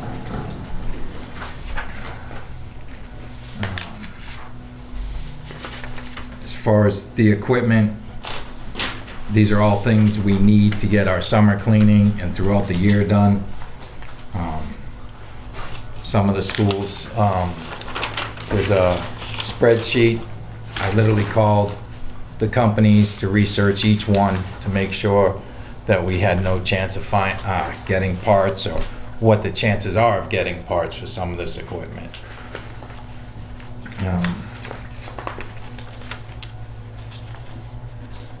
Just a question. So the push mowers and the, say the snow blowers, that's coming under custodial? No, No. this is a This is combination just list a whole, of inventory all our for equipment, equipment. that's, okay. Yes. All right. I was wondering why they're out here. Looks like there's a, do you have anything else? No, I kind of put a lot of that stuff in there and tried to identify what schools needed what. And you spoke with all the custodians and the maintenance and... All you have to do is look at the equipment and know right away. Yeah, it's pretty cut and dry, right? Yeah. Is your storage facility still Cuss Middle School? Excuse me? Cuss Middle School, is that still the main storage No. facility? No? No, it's on Main Street. It's one of our main storage facilities. Right. Yes. So just looking at I see all of these bunched up and then the summary in the end. Are these all the same? Like this is, all of these are equal what's in the back here? Pretty much, yes. And this is only, the way I'm seeing it, this spreadsheet on the end is basically floor stuff with scrubber and the like. Well, it has scrubbers on there. It has the square scrubber. It has floor scrubbers, which are two totally different machines. It has carpet extractors and wet vacs. And that's all your custodial equipment that you're looking for. It's not, Yes, a lot of the other stuff is purchased through our regular channels of supply needs. Our pads and we get all that through. We can your order budget, through the regular budget. budget. Yes. This is So- above and beyond what we can call our distributor and say, hey, I need 10 cases of red pads delivered. We can get that and it's built into our budget. I can't call and say, hey, I need 4 machines without going through the channels. Right, so in your budget, you expended all of your lines for custodial all year? I don't know that answer. I just started in November So and I'm since trying to November. learn what we have in there. So as I'm looking through this, I see a bunch of scrubbers and December comes, there's a stuff on here that says the scrubber's junk, not good. In December, you want to order a scrubber in the budget. What's the process? What's the process is, I plan for so many scrubbers, so many pieces of equipment every year that I think is going to start breaking down. And as the year goes, I try to see, okay, Cuss needs a new one. Let's get that in the budget for the following year. I'm talking immediate needs. So in the middle of the year, something breaks, the machine breaks. How do you buy a new one? I have Out to of what line submit, item in your budget? I don't know the particular line items. It wouldn't be something that he would do without coming to me. No, there's an So- approval process, but Yes. So the if I approval asked you, process- should you know your budget as a director? I'm assuming you would say yes. Yes. So that's why I'm asking.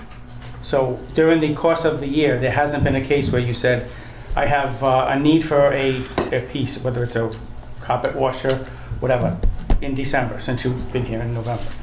You haven't had a need to purchase one piece of equipment other than what you're asking here for next year in this current budget, is my point. No, because I was walking through all the schools, seeing what was needed to propose it up so that I could find out what. Have you ever seen this thing before?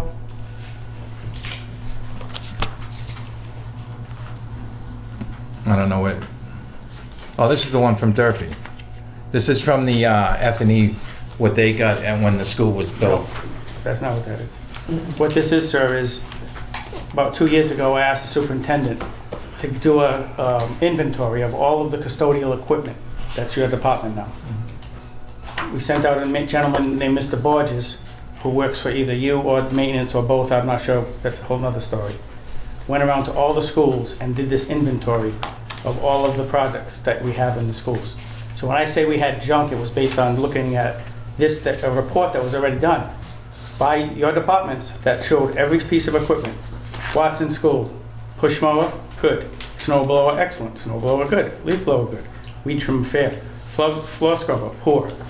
This is 2 years ago that this was out, so that's why I figured you might have had it because you're the director. But this is why I'm asking these questions, because to me, we've had needs all year to go. So I want to support what we need, but I'm wondering why we just keep on waiting for later on. That was sort of the gist of the conversation. To get back to the meeting so you're the director, Ms. Borges is the assistant director. Mm-hmm. When did you meet with her specifically to get her input on this items to present here? When we first started talking about what equipment needs. And you took her input in to create this, or did you Yes. just... Ms. Borges, may I ask, is that accurate? No, the original list that we did as, in collaboration, me and John, was for the first list we presented to the superintendent. Roughly? It was 6 auto scrubbers, 8... February. That was in Budget February, times. yeah, at the budget meeting.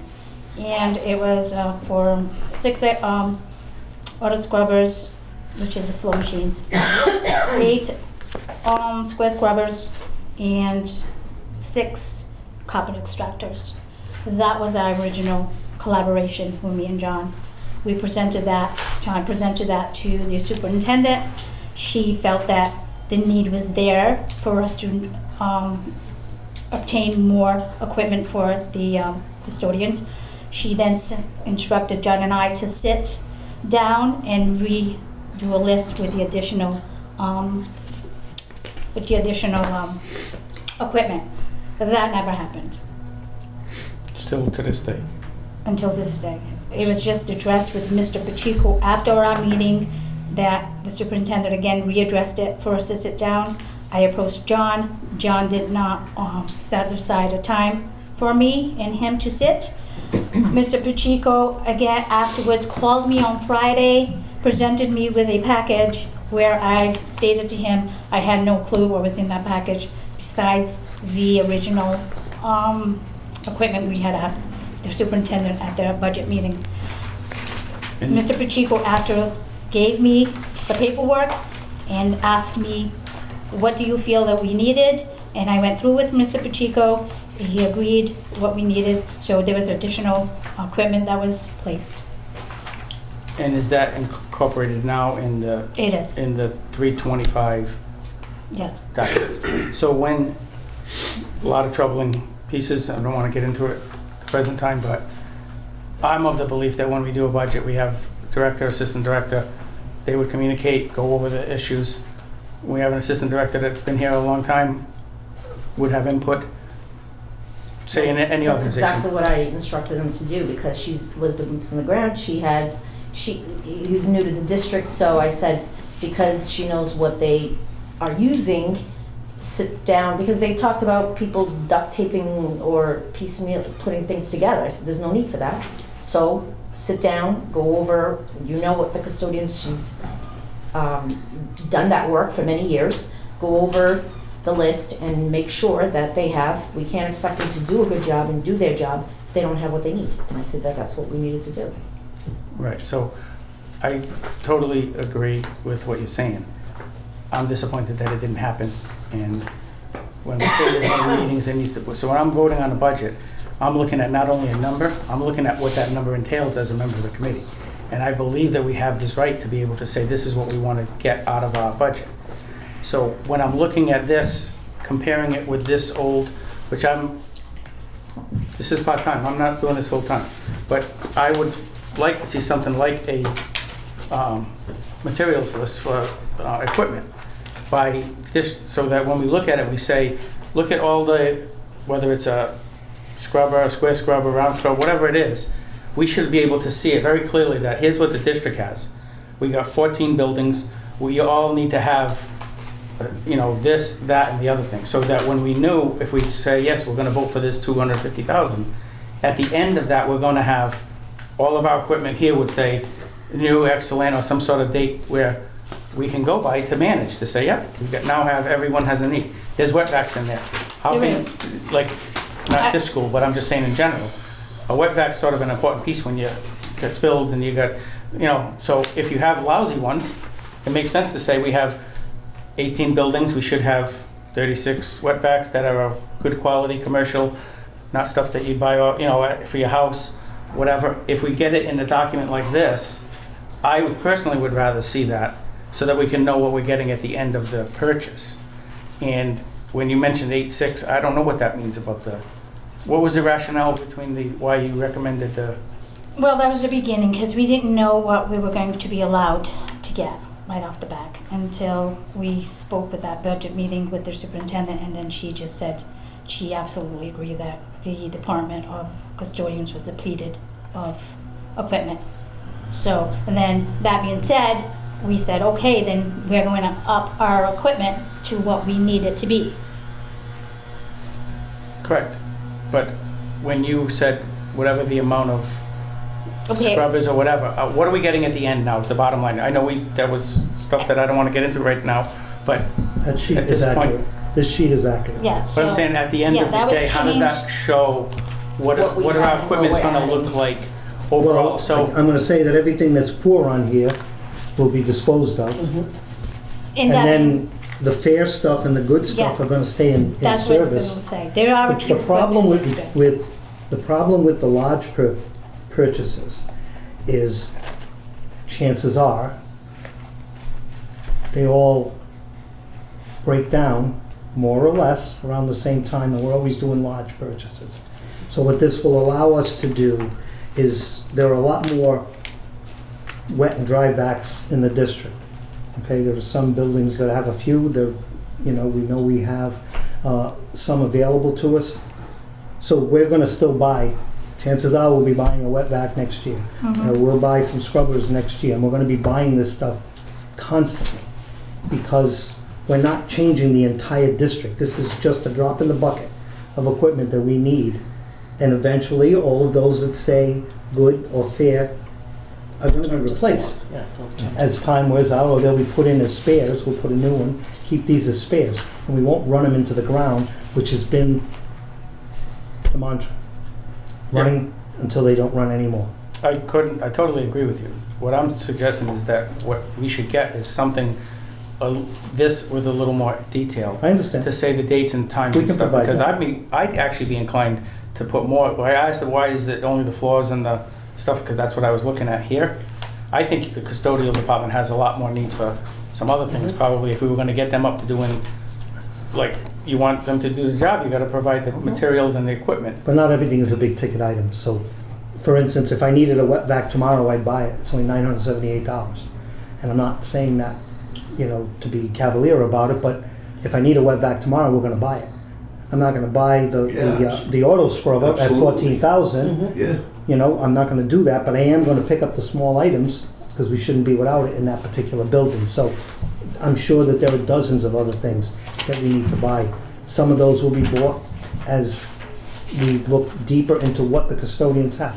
We also have a lot of schools that people squirrel things away. I'll be looking for that stuff myself, because I've found a lot of stuff already over the time. And I believe that I was a teacher.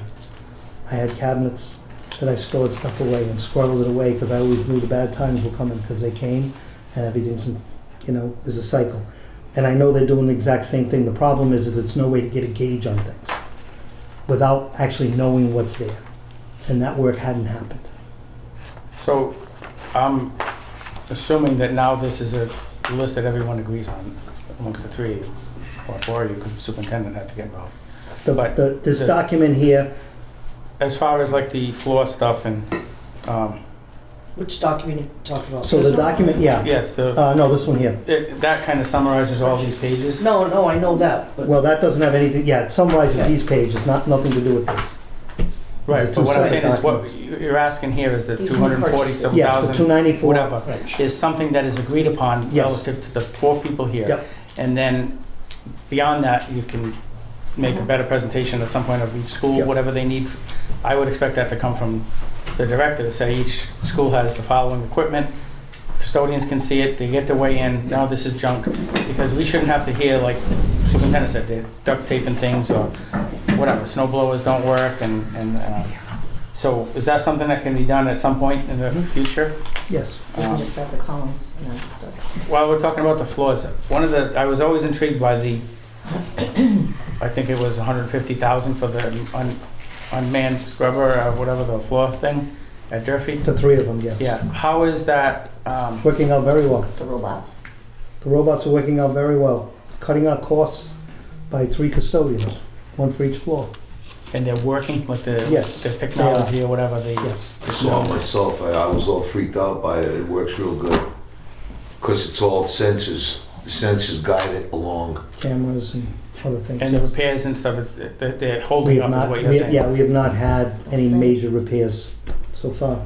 And they're under warranty for how long? The warranty is 2 years on some of it. There's a few more extra years on some of the technology, and it also receives updates. So the technology is part of the updates are part of the original contract. And relative to the floors being in the field, as the superintendent stated, you've been on the ground here. Are you comfortable with what's in there? For the floors and stuff, is this a good, or should we Well, for now, either look at some other things, or? well, for now, as far as, having, again, I have to be honest, the only thing, it was one of the automatic scrubbers, which are the chariots. I was never comfortable with that, but that's something John really is adamant about, and so be it. But as far as all the other scrubbers in the schools, with this, we'll have it sufficient enough to hit every school. Did you say, I don't know what a chariot is, A chariot, it's a floor Zamboni. Instead of a push behind it, it's a It's a ride-on. and what does it cost for a chariot? 14, is that 14? Yeah, Yes. 14. Something. 14,000? And is there a non-ride? There is. Yeah. It's, What does that do? there's a T3 300 and a T 500, which the custodian works behind it by walking behind it. And it's- So, I was looking in, I don't know, the T300, T500, all the different schools had those. So, are we now gonna have everyone have, if the chariot's the way to go? You can't. No. No, There are because you some can't. There's buildings certain that don't hallways you require- can't. Yeah. There are some buildings that don't require a chariot. So the walk Hallways behind are is not the way long to go. enough. But can a walk behind be used in every building? Like if you could The use walk a, behind could be, but it wouldn't save any time. The walk behind's not gonna save time where the chariot will. what do you mean, what is explain to me the, The difference between someone walking and someone riding is a difference. It's also a fatigue piece.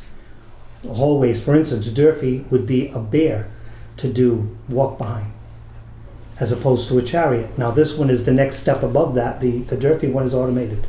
But a chariot, for instance, the main hallway in Cuss is 1/4 mile long, from door to door. That's a long way to walk 7 or 8 times. And then going upstairs, we have elevators, so whether or not the chariots in that building are used upstairs, I haven't seen it with my own eyes. But I will, because I need to look at all of this stuff and find out exactly what the hoopla is about all of the scrubbers and all of this different equipment. There is a lot of focus on new equipment here that we've never used before, and we are gonna see it. And we're gonna time it, and we're gonna see if it's what it says it's and you're saying before we buy it, or we're buying it and then gonna? No, we're gonna make sure it's being used. I just wanna be sure that there isn't anything on this list that's not going to be used. So we have current chariots We have chariots. So right That behind. came with, yes, that came with And- some of the buildings. Do we have those, where are those at? Cluss has a chariot. Morton, no? They're in middle school? No, No, Morton doesn't Morton- because the Morton does hallways, not none of the have hallways are one. long enough. And the continuous, Hmm. It was too much Jervy that maneuvering. had them. Durfee had chariots. So if Cuss has a chariot that walks behind for the sake of, because it's a long corridor, how many floors is Cuss, as you just said? 3. It's Three. 3 floors, but not all 3 floors are the same length. Because the main hallway is ground floor to the 3rd floor. So they don't use it in the... They do. They use it in all the floors? I'm not sure. I'll find out, because I'll just call all the seniors. Do you know, or is- I don't think the They use current it on one the they main have floor. can fit in the I haven't elevator. seen it on the second, I was there. It doesn't fit inside the elevator? It's Not just the current one they Is it have. the one they sit on? Yeah. Yeah, I think it's that's, just on the main. that, What do you that's a call lot that? longer. That's a ride on as Just a well. ride on, it's not called a chariot? No, the chariot is chariot is a stand-on. Not right on. So it's smaller in shape, in length. So it's maneuverable in small hallways and large hallways, and it's a lot easier to fit into the standard elevator. Now, if you take a T500, which is bigger and longer, that may not be able to go into some of the elevators, depending on the doors, how And the that's elevator. what would be considered a walk behind? Yes. And those are in some schools? Some of the bigger ones, yes. That's the only part I'm having a hard time is the uniformity of why are we picking one versus the other? We're gonna have some schools with walk behinds, we're gonna have some with Well, you smaller have- walk behinds, like, Because of the shape, the size of the hallways. Certain hallways are more narrow and you can't do a turn. So, Mr. Aguirre, when I saw the machine at Durfee, it was in that first floor where the cafeteria is and where the auditorium is. A big, wide open expanse of flooring. And that machine was amazing how it just clocked its whole thing. You know, I watched it for a while. I was pretty amazed by its operation. But a smaller one would take much longer time to do it. That was a big machine in itself. I could see where it wouldn't be appropriate for some of the other schools due to the size of their yeah, and it's corridors. expensive too, but what's the size of a T500 versus a chariot? Is a chariot smaller, Yes. like less in width? Yes. So, So I can maneuver that in just about any school. but if the point of the chariot was to get a hallway, is it twice as wide? No, You're it's gonna have it's- less. It's, I think it's like 24 inches, we have one at Yeah. the club, yeah. It's not as wide. 26 or something. It's smaller. It's compact. It's basically Well, Yeah. probably this wide right The here. one that you The stand chariot. behind? Yes, that you stand on. Yep. Stand And on. But I'm Right. saying, it sounded like you said the other one was too wide for the, The chariot is too wide to fit in, but the stand on. stand-on one isn't. The stand-on but I one was is asking, narrower. is it a walk behind that's twice as wide? They're longer. It's Yes. like having a lawnmower that's an 18-inch cut versus a 36-inch cut. So if I could push a 36-inch thing down the hallway, and otherwise an 18, I'm doubling the time that has to go back and forth. No, because the speed will Right. make up that time. The speed not makes up walking. that. You're not But walking. it's double the, it could be double the size. That's my point, is just trying to get the rationale for why are we doing it in some, not in others. And Every school has its own particulars. As we stated, Cuss has those long hallways. so if money wasn't an issue, you're telling me you wouldn't be recommending chariots to any other schools? No, because of the size.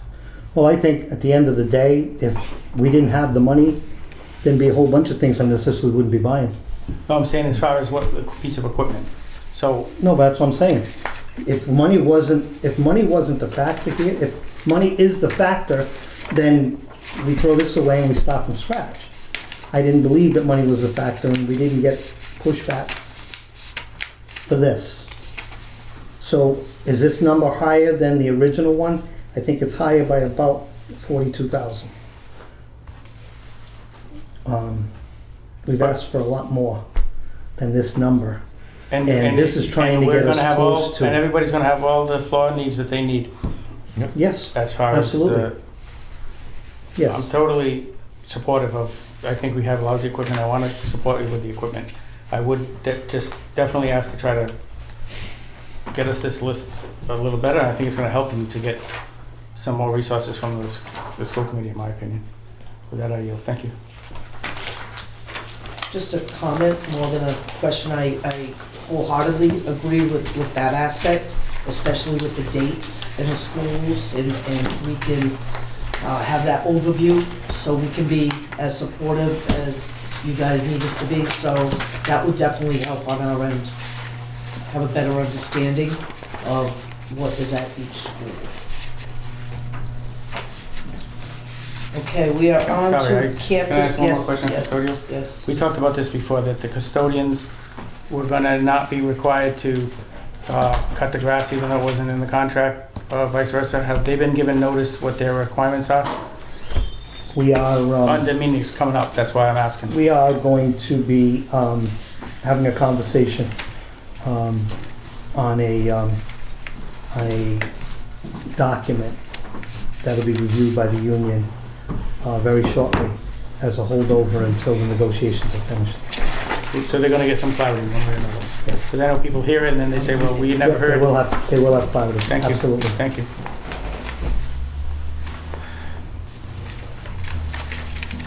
Moving on to campus services.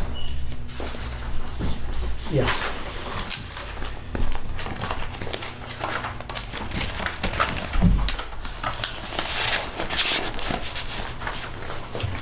We're waiting for the meeting, or we moving? I think Okay. She had to use the restroom, so. Yep. So in front of you, I believe you have the capital improvement for the campus services. So what I'm looking for is the 4 zero-turn mowers and a leaf vac. The 4 zero-turn mowers I have in stock, actually 4 of them. One is really old. Yeah, so that'll give me a total of 8.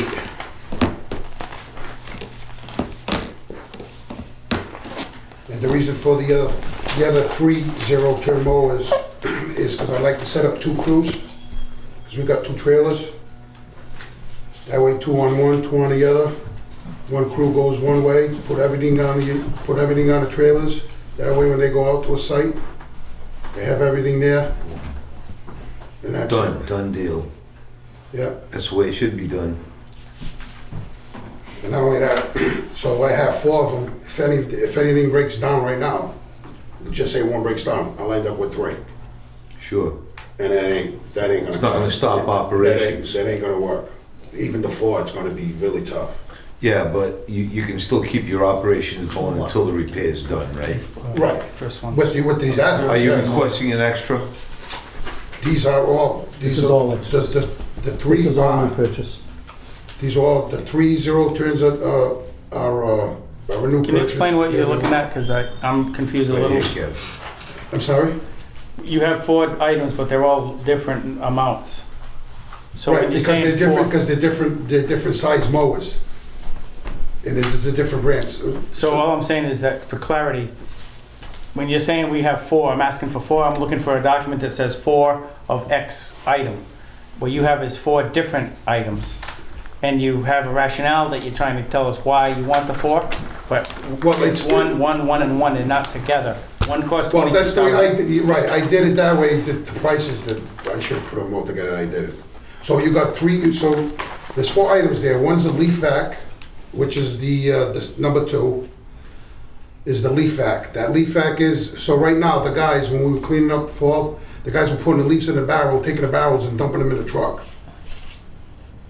Wait, Time consuming, yeah. so now if I get this leaf vac, it's got like an 8-inch hose on the end of it, and they put the leaves in a pile and they suck it up, put it in the back of the truck, and it dumps it. And that is also a zero-turn mower? No, that's a leaf vac. Number 2's a leaf vac. I thought I heard you say you're asking for 4 zero-turn No, 3, I'm mowers. asking for 3 zero-turn mowers, sorry. The first, number 1, 2, number 1, 3, and 4. See how it says zero-turn? Yeah, I was just thrown off because you kept saying 4. Okay, no, I'm sorry, And yeah. I'm saying I no. can't see 4 mowers on here. No, I no, don't I'm know. sorry, no, it's 3. I meant to say 4 items with the Yep. Leaf Wonder trailer. Right now in stock, I have 4 0 turns. That's what I have in stock right now. And one is really old. Bless you. Bless you. Thank you. And like I was saying, so the reason it is, so if I get these 3, with the 4 I have, I can put 2 on one, 2 on another, with all the whackers and all the stuff they need to go to a site. And if one breaks down, I have them. I have enough to cover me until I get it repaired. Yeah. Yes, yes, yes. The, are we seeing like quotes in here that are not like the, No, There should those all, be 3 quotes for everything. so they're not, like some of them don't match up to these numbers, but that's because Only they might one not needs have to. won the, Yeah, only one needs to.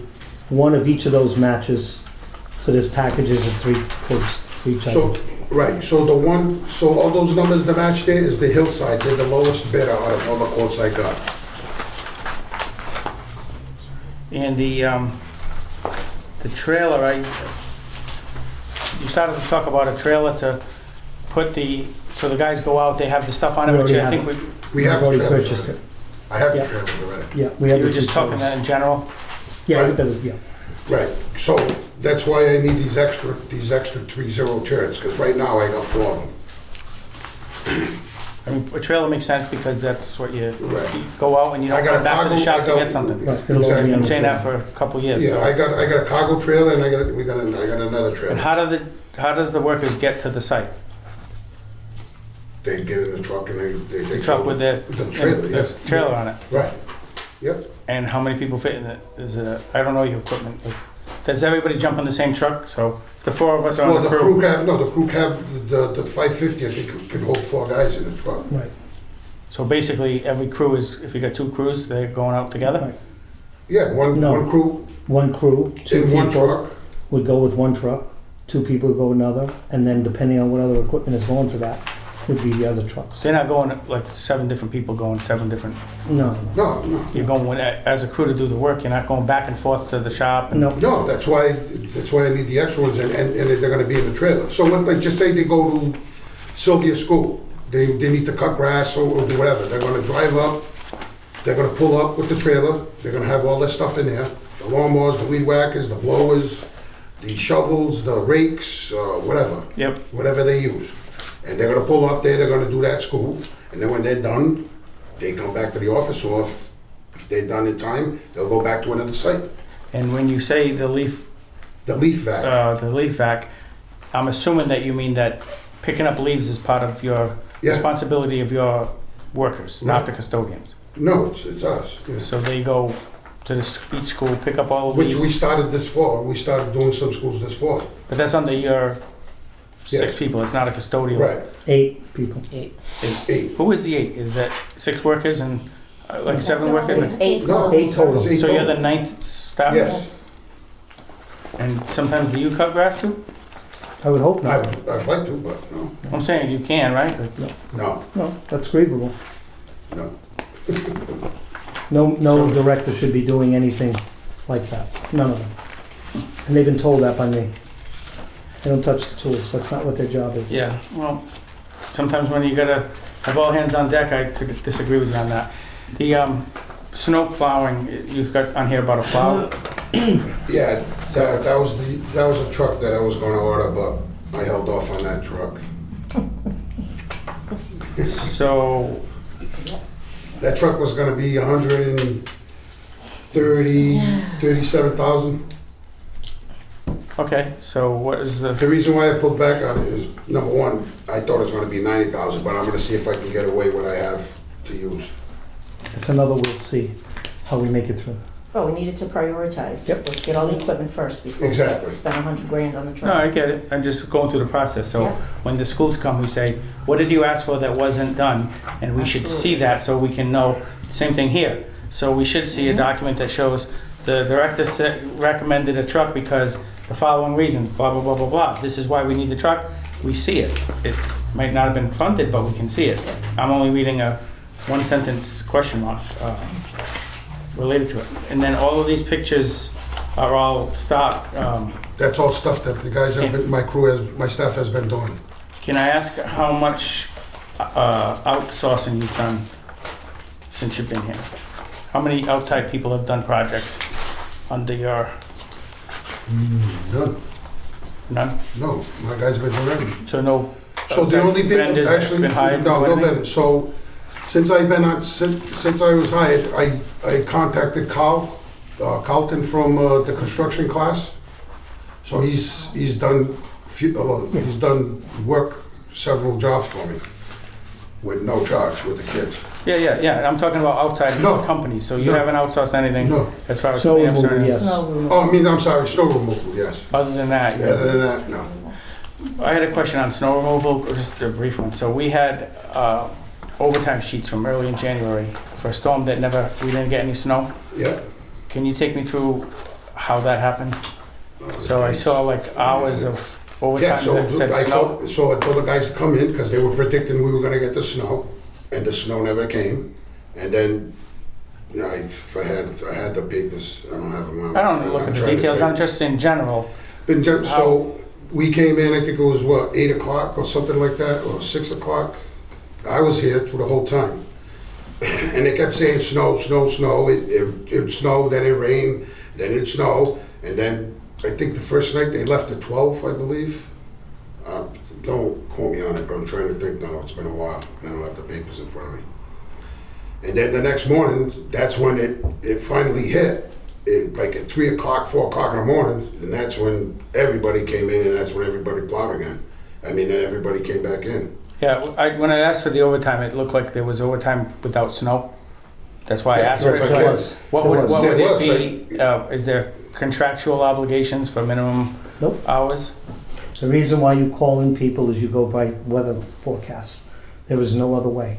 And the problem with not doing that is, and I'm gonna try and figure out how I can say this without insulting anybody, but 200 snowplow contractors that worked for the city of Fall River had to be called in X amount of hours and told they're going to work, and they're paid from that point, because if you don't tell people that they're going to work, you may not want them to come to work. That's the only way I can explain it. If it's a Saturday or a Sunday or a Friday night that you're calling people and asking them to come in, then you need to make that commitment, because that's how this works. Because if not, they're gonna make a commitment to something else. And when that commitment is made, then we end up with no drivers and a bunch of equipment, and then we privatize the whole operation that way. So those are calls that Lou and myself sat down and said, all the weather forecasts are showing it, because the city had 75 pieces on while we had 4. And they had no snow. That's just the nature of this. There is no way to predict it, and there's no way to be safe when you make a call, and if it's not snowing, that you start sending people home. You really have to know that that window is closed for a snowstorm before you send anybody home. Because the price you're going to pay for having someone come in that shouldn't be in could be Yeah, I asked it because it was on a Saturday, and schools weren't opening on a Monday, so it probably made more logical sense to me on a Sunday night if that was happening, to say we needed them. You had them all day Sunday anyway.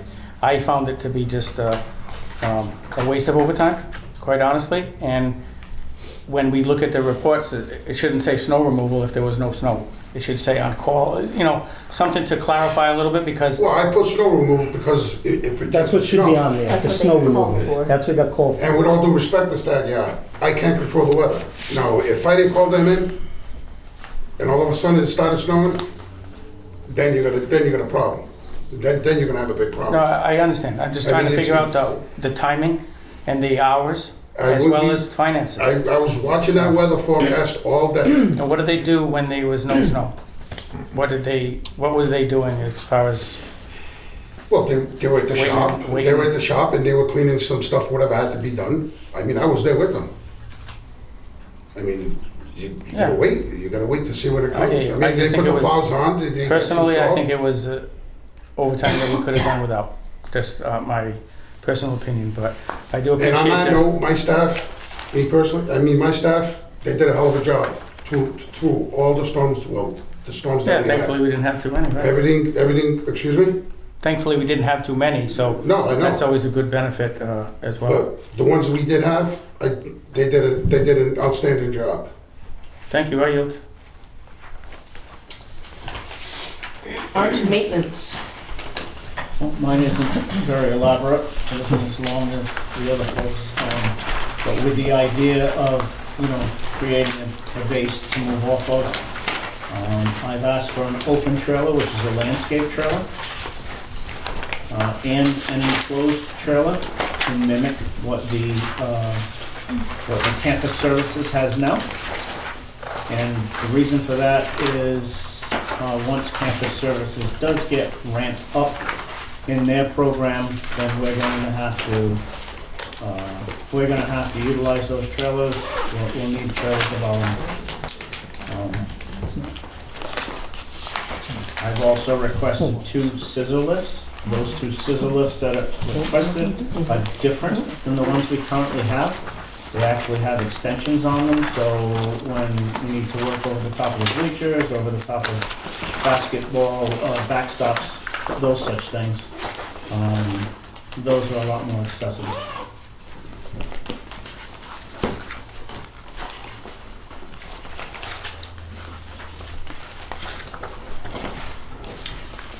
Questions? Mr. Agia? Can you take me through where you were just reading off what you're looking for? I see E&E stuff, I see a summary of list of maintenance equipment, but it looks like you're looking off of something that's requests. Well, mine was the budget request that we had. It's not, there's no form in the binder. It's just asking. Yeah, it goes right to the Well- agreement. We'll get that to you. So it's not, like, I'm not missing it, it's just No. not. it's Okay, not. No, so- we're not missing it. Yeah, all right. I just had a question on the same, like, can you tell us, or, and it's not on the spot, but how much outsourcing you've had to do over the last year? Other than, Outside vendors, are you doing everything in-house? other than the contracts that are already signed and renovations that are already happening, I haven't gone out for outside vendor services with the exception of drain cleaning. We've So- had a couple of issues. Except for what? Drain cleaning? Drain cleaning. So, And What- Laterno. Laterno. Oh, I'm sorry, Right. very sorry, yes, how could I forget, yes, Laterno. even the project, so some of, when I look at what we pay people to do, we have skilled labor in a bunch of different areas. So if we're paying a plumber, we shouldn't be having to outsource somebody to do plumbing work, that theory, in theory. That's the nature of my question. So if we're gonna either repair something, build something, we have carpenters, do we hire people that do carpentry work? No. Outside, like? No, and just like Lou, I mean, me personally, coming here from the world that I lived in, I was stunned, pleasantly surprised when I found out that these guys were actually gonna build the bathrooms at RPA and the security room at RPA. I thought it was monumental, but they did it. They did it. The plumbers did their piece, carpenters did their piece, electricians did their piece. And it's moving right along. It's, once it started, it kind of picked up steam. And I love the fact that I have accessibility to licensed professionals that I can trust. Yep, so if you could just get us something through Ms. Pacheco and the superintendent on the Absolutely. projects that you mentioned, like, whatever the projects, if you had to get an outside vendor, it makes it a lot more easy than just asking for a vendor list and try to figure out. I think we should be doing stuff in-house. I also think that if you have skilled people that can do plumbing work, you're gonna save a lot of money. And I have the same theory. I think that we're paying them to have their licenses, and we'll use those licenses. And carpentry, I'm not sure, like, it's easy to say what an electrician does and what a plumber does. It's not as easy Right. to say what a carpenter does, but there's projects that we see sometimes and we're like, well, why couldn't a carpenter do that work? I get calls all the time about things like that, so just putting that in the back of your head of Yeah. what are I can tell you, if you were to look at the work orders percentage-wise, probably 70 to 75% on carpenter work. There's lots of carpenter work in this district. They're constantly moving, constantly going. Yeah, I was referring more to what they do, what they can do, and what they're not. A painter we know paints. A carpenter does a whole bunch of different things. And the last time we were here, we talked about the school dude, whatever the new name is, and having allowed schedules to be able to be watched and looked at. Is there any movement on that? At the time, I had asked for getting some details on that to see what it looks like for. So we haven't had the kickoff meeting as of yet, gathering all of the dates. There'll be 2 or 3 different functions of Brightly that will be separated by those who use it. For instance, the rental piece will not be in everyone's realm. The maintenance piece will be. So some of those items are going to be handled separately. So when we do the initial kickoff meeting, each group will then be asked of what their role is and what particular nuances they're looking for in the system. The system will be very customized to the needs of this district and not just a general. So it hasn't happened yet. It's in the process. We approved it, it's just not in. It's in that planning stage between Brightly and us. And when do you think that would? Probably within the next couple of months. So summer. Yes. Thank you, I yield. Mr. Corey. I just want to make a comment to you all. So many moving parts in the maintenance and upkeep of our schools in this district, and you guys presented a really good platform tonight, and I want to thank you personally. I know how much work goes into it. Thanks a lot, gentlemen. I yield. Thank you, Angel. I yield. Thank you for the accolades. Thank you. Is there one more? Yep. No, no, Oh, I thought you had some, yeah. the last one. So safety and Nutrition. nutrition first, yep. And safety and nutrition.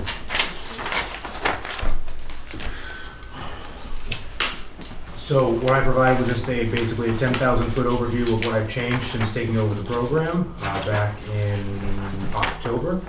The 4 major pieces I outlined up top there.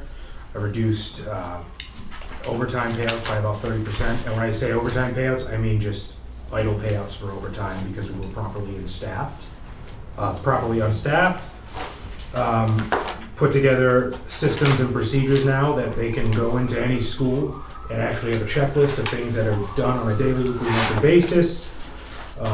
Streamlined all the ordering processes. There was no process for utility workers to get supplies. They basically have to go beg seniors.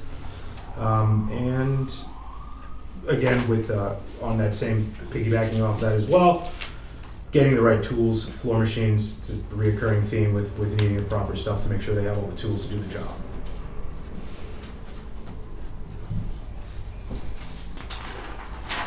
Questions? Mr. Hagia? So you talked about did I hear you correct that there was no supplies ordered? There was no system in place for utility workers to order supplies, so they'd have to go to the senior custodian and ask the senior custodian for their needs, and it was a 50-50 chance that the custodian would give them what they needed. In this, sorry, go ahead. I mean, that just sounds ridiculous. I could not disagree more, but we have a system in place now. You want to disagree or you mean agree? Agree. You agree, yeah. I agree. It's absurd. Your face looked like you agreed and then you said No, you sorry, disagree, yeah. Now there's a system in place. They don't have to go to the seniors for anything. There's a point of contact. I'm the point of contact for them. So wouldn't that have come out of the budget? So how would that have worked in the past? Their stuff should come out of nutrition. That's Well, what in the past, like when it went to the senior, was the senior putting it through custodial and not? I'm assuming, yes. So we had how many years of not paying for? No, we paid for it. Believe me, nutrition has paid that this year. So at some point it catches up to them. I think it's bought and paid for. But now it's just a Now different it's a process system. rather than. Exactly. They still Now, pay it. as you just- see the checklist, you see the process there, everything is in a couple of languages for the custodians, for the utility workers to follow. There's I'm providing training material in multiple languages where there was none before. A lot of our staff in the utility are bilingual or speak no English at all. So I provided training materials in both languages, 3 languages if needed. Also, anything that I provide to anyone in an English-speaking format, I provide in this Hispanic and Portuguese as well. So you'll hit inventory and audit essential tools, for instance, floor machines. Were you using the ones that they're talking about, or is it different for the? Actually, it was the other way around. Yeah. So as The I say, custodians were using this. No, I'm saying, what is the machine? Like, what is it? it's a walk-behind floor scrubber as well, and as of right now, I maybe have 2 functioning floor machines for my utility workers. The bulk of my guys are doing floors by hand, still hand mopping floors, so. But we're correcting that, that's the equipment's now ordered, we're just waiting on it. Got it. So it's not like you don't have it, just hadn't had it, or when you're getting new ones. Exactly. The only thing I've always been questioning the utility worker piece in general, and that the people work an entire day in the CAF, and I haven't seen it with my own 2 eyes. I'm just using it as sort of an 8-hour day is a long time. Like, what are the workers doing otherwise during that time? And Yeah, so the utility piece is not, when you think about it, you're thinking they're covering lunches. There's just much more to that job. They're maintaining the cafeterias and the kitchens. The utility worker is responsible for maintaining the entire cafeteria and the entire kitchen. That's the maintenance of equipment, cleaning out vents and floor drains and floors, and anything that needs to be upkept on a daily basis falls on the utility worker.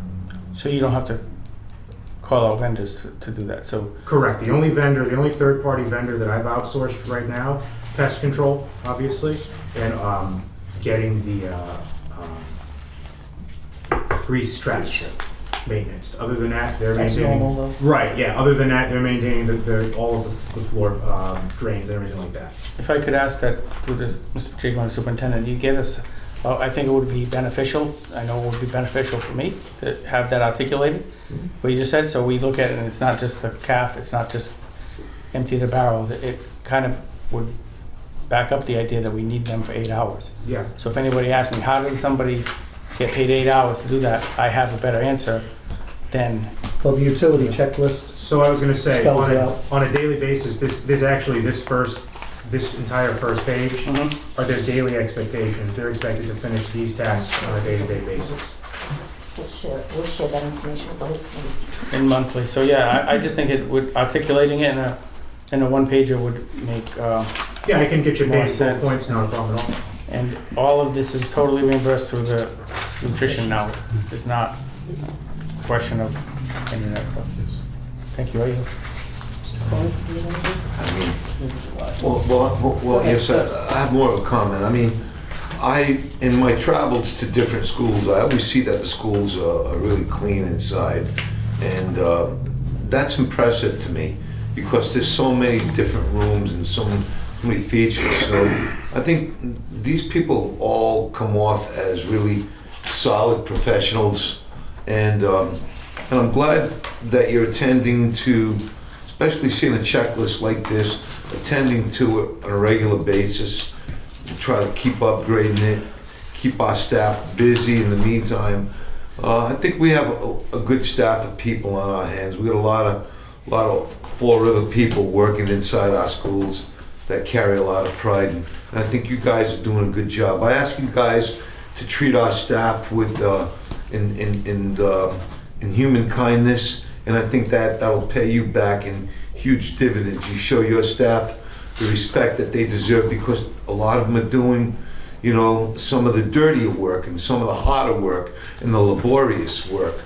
And so when it comes to that type of work, in my past, in my youth, I had a couple of jobs as a laborer.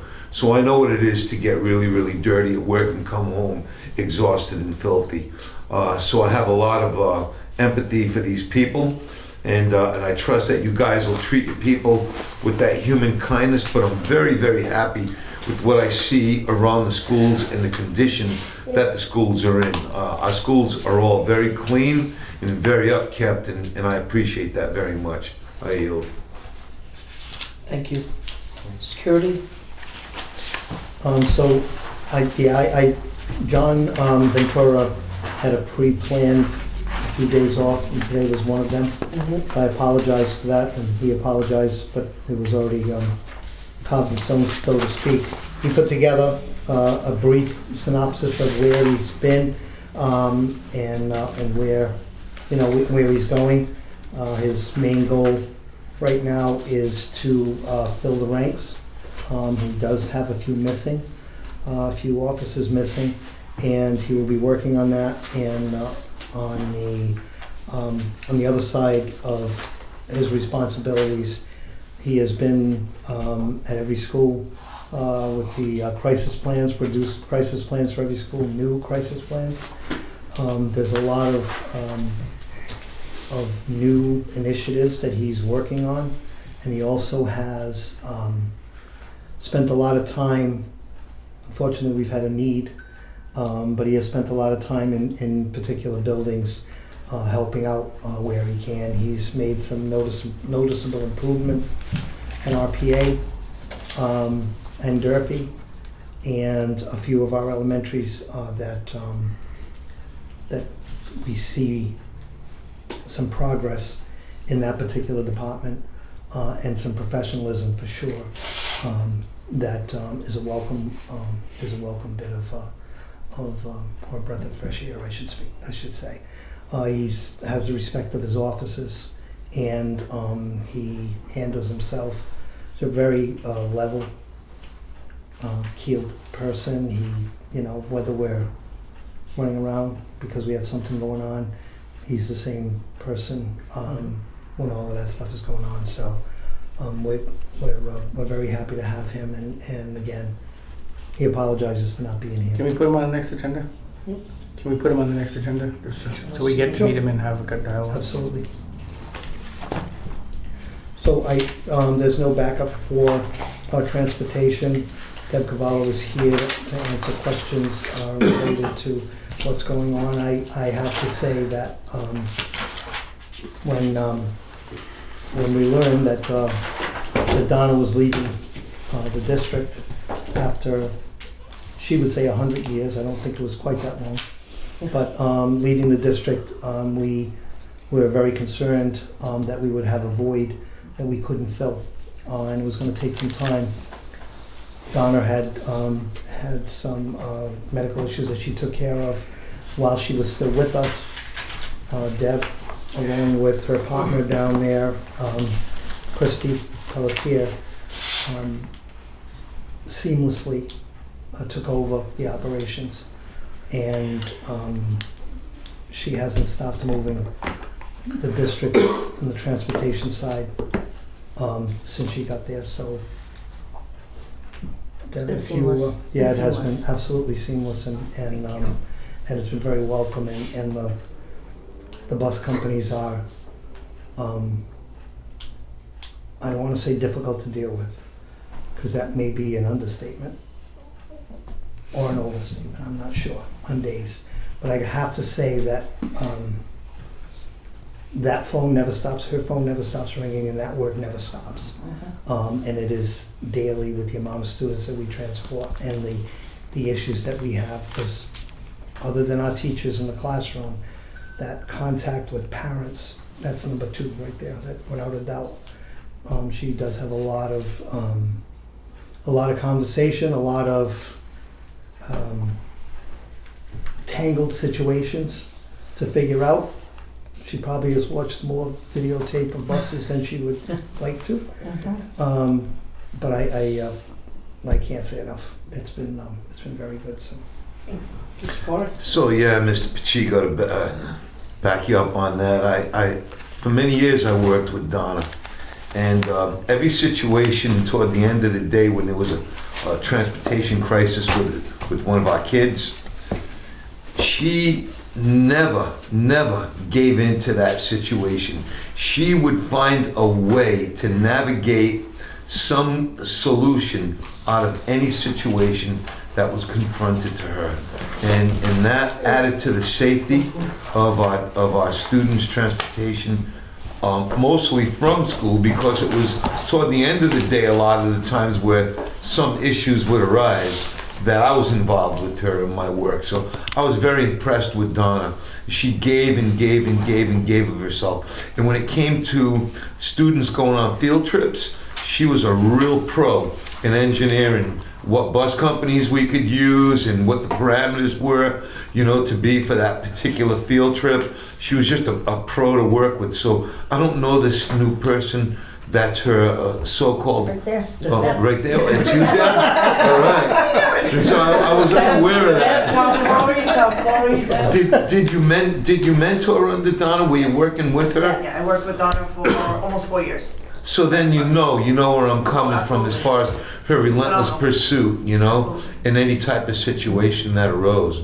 So I'm sorry I didn't know that, you know, but like I said, I'm new to this committee. I'm just getting my feet wet, but I know that work is so important and it goes unnoticed. A lot of your work goes unnoticed, not to us, but to the general public. So let me take a moment to say thank you for that type of work that you do to ensure the safety of our students, especially when a crisis arises. Thank you very much. I yield. Get with the program.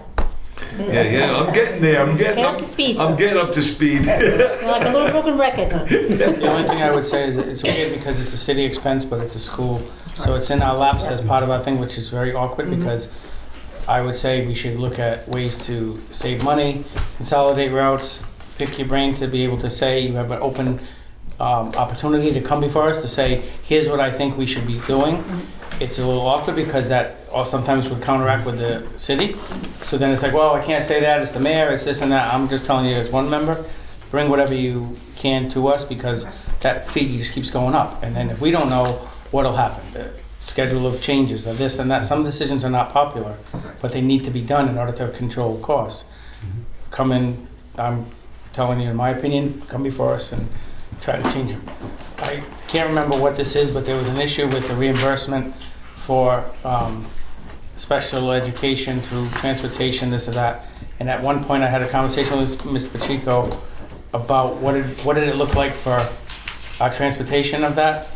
I don't know if you remember this conversation, but it was something along the lines of if the law changed for us to get reimbursed for certain transportation, are we doing that at every single area that we possibly can? I'm not looking for an answer, but there's something, if it stops in my head, I'll let Mr. Pacheco know, but if we're getting reimbursed on transportation with different rules, like for the last 2 years, we should be doing that across the board. It'll save the city some money, not too much the schools. So, but keep up the good work, thank you. Everybody, keep up the good work. We appreciate it. Thank you. We know it's Thank you. difficult. It's not easy, but thank you. Thank Motion you. to adjourn. New business? Any new business? Motion to adjourn. Who's buying lunch? Dinner? I need a second. Second. Motion to adjourn, yeah? Roll call, please. Mr. Agia? Yes. Mr. Corey? Yep. Ms. Larrabee? Yes. Thank you, everybody. Thank you. Greatly appreciated.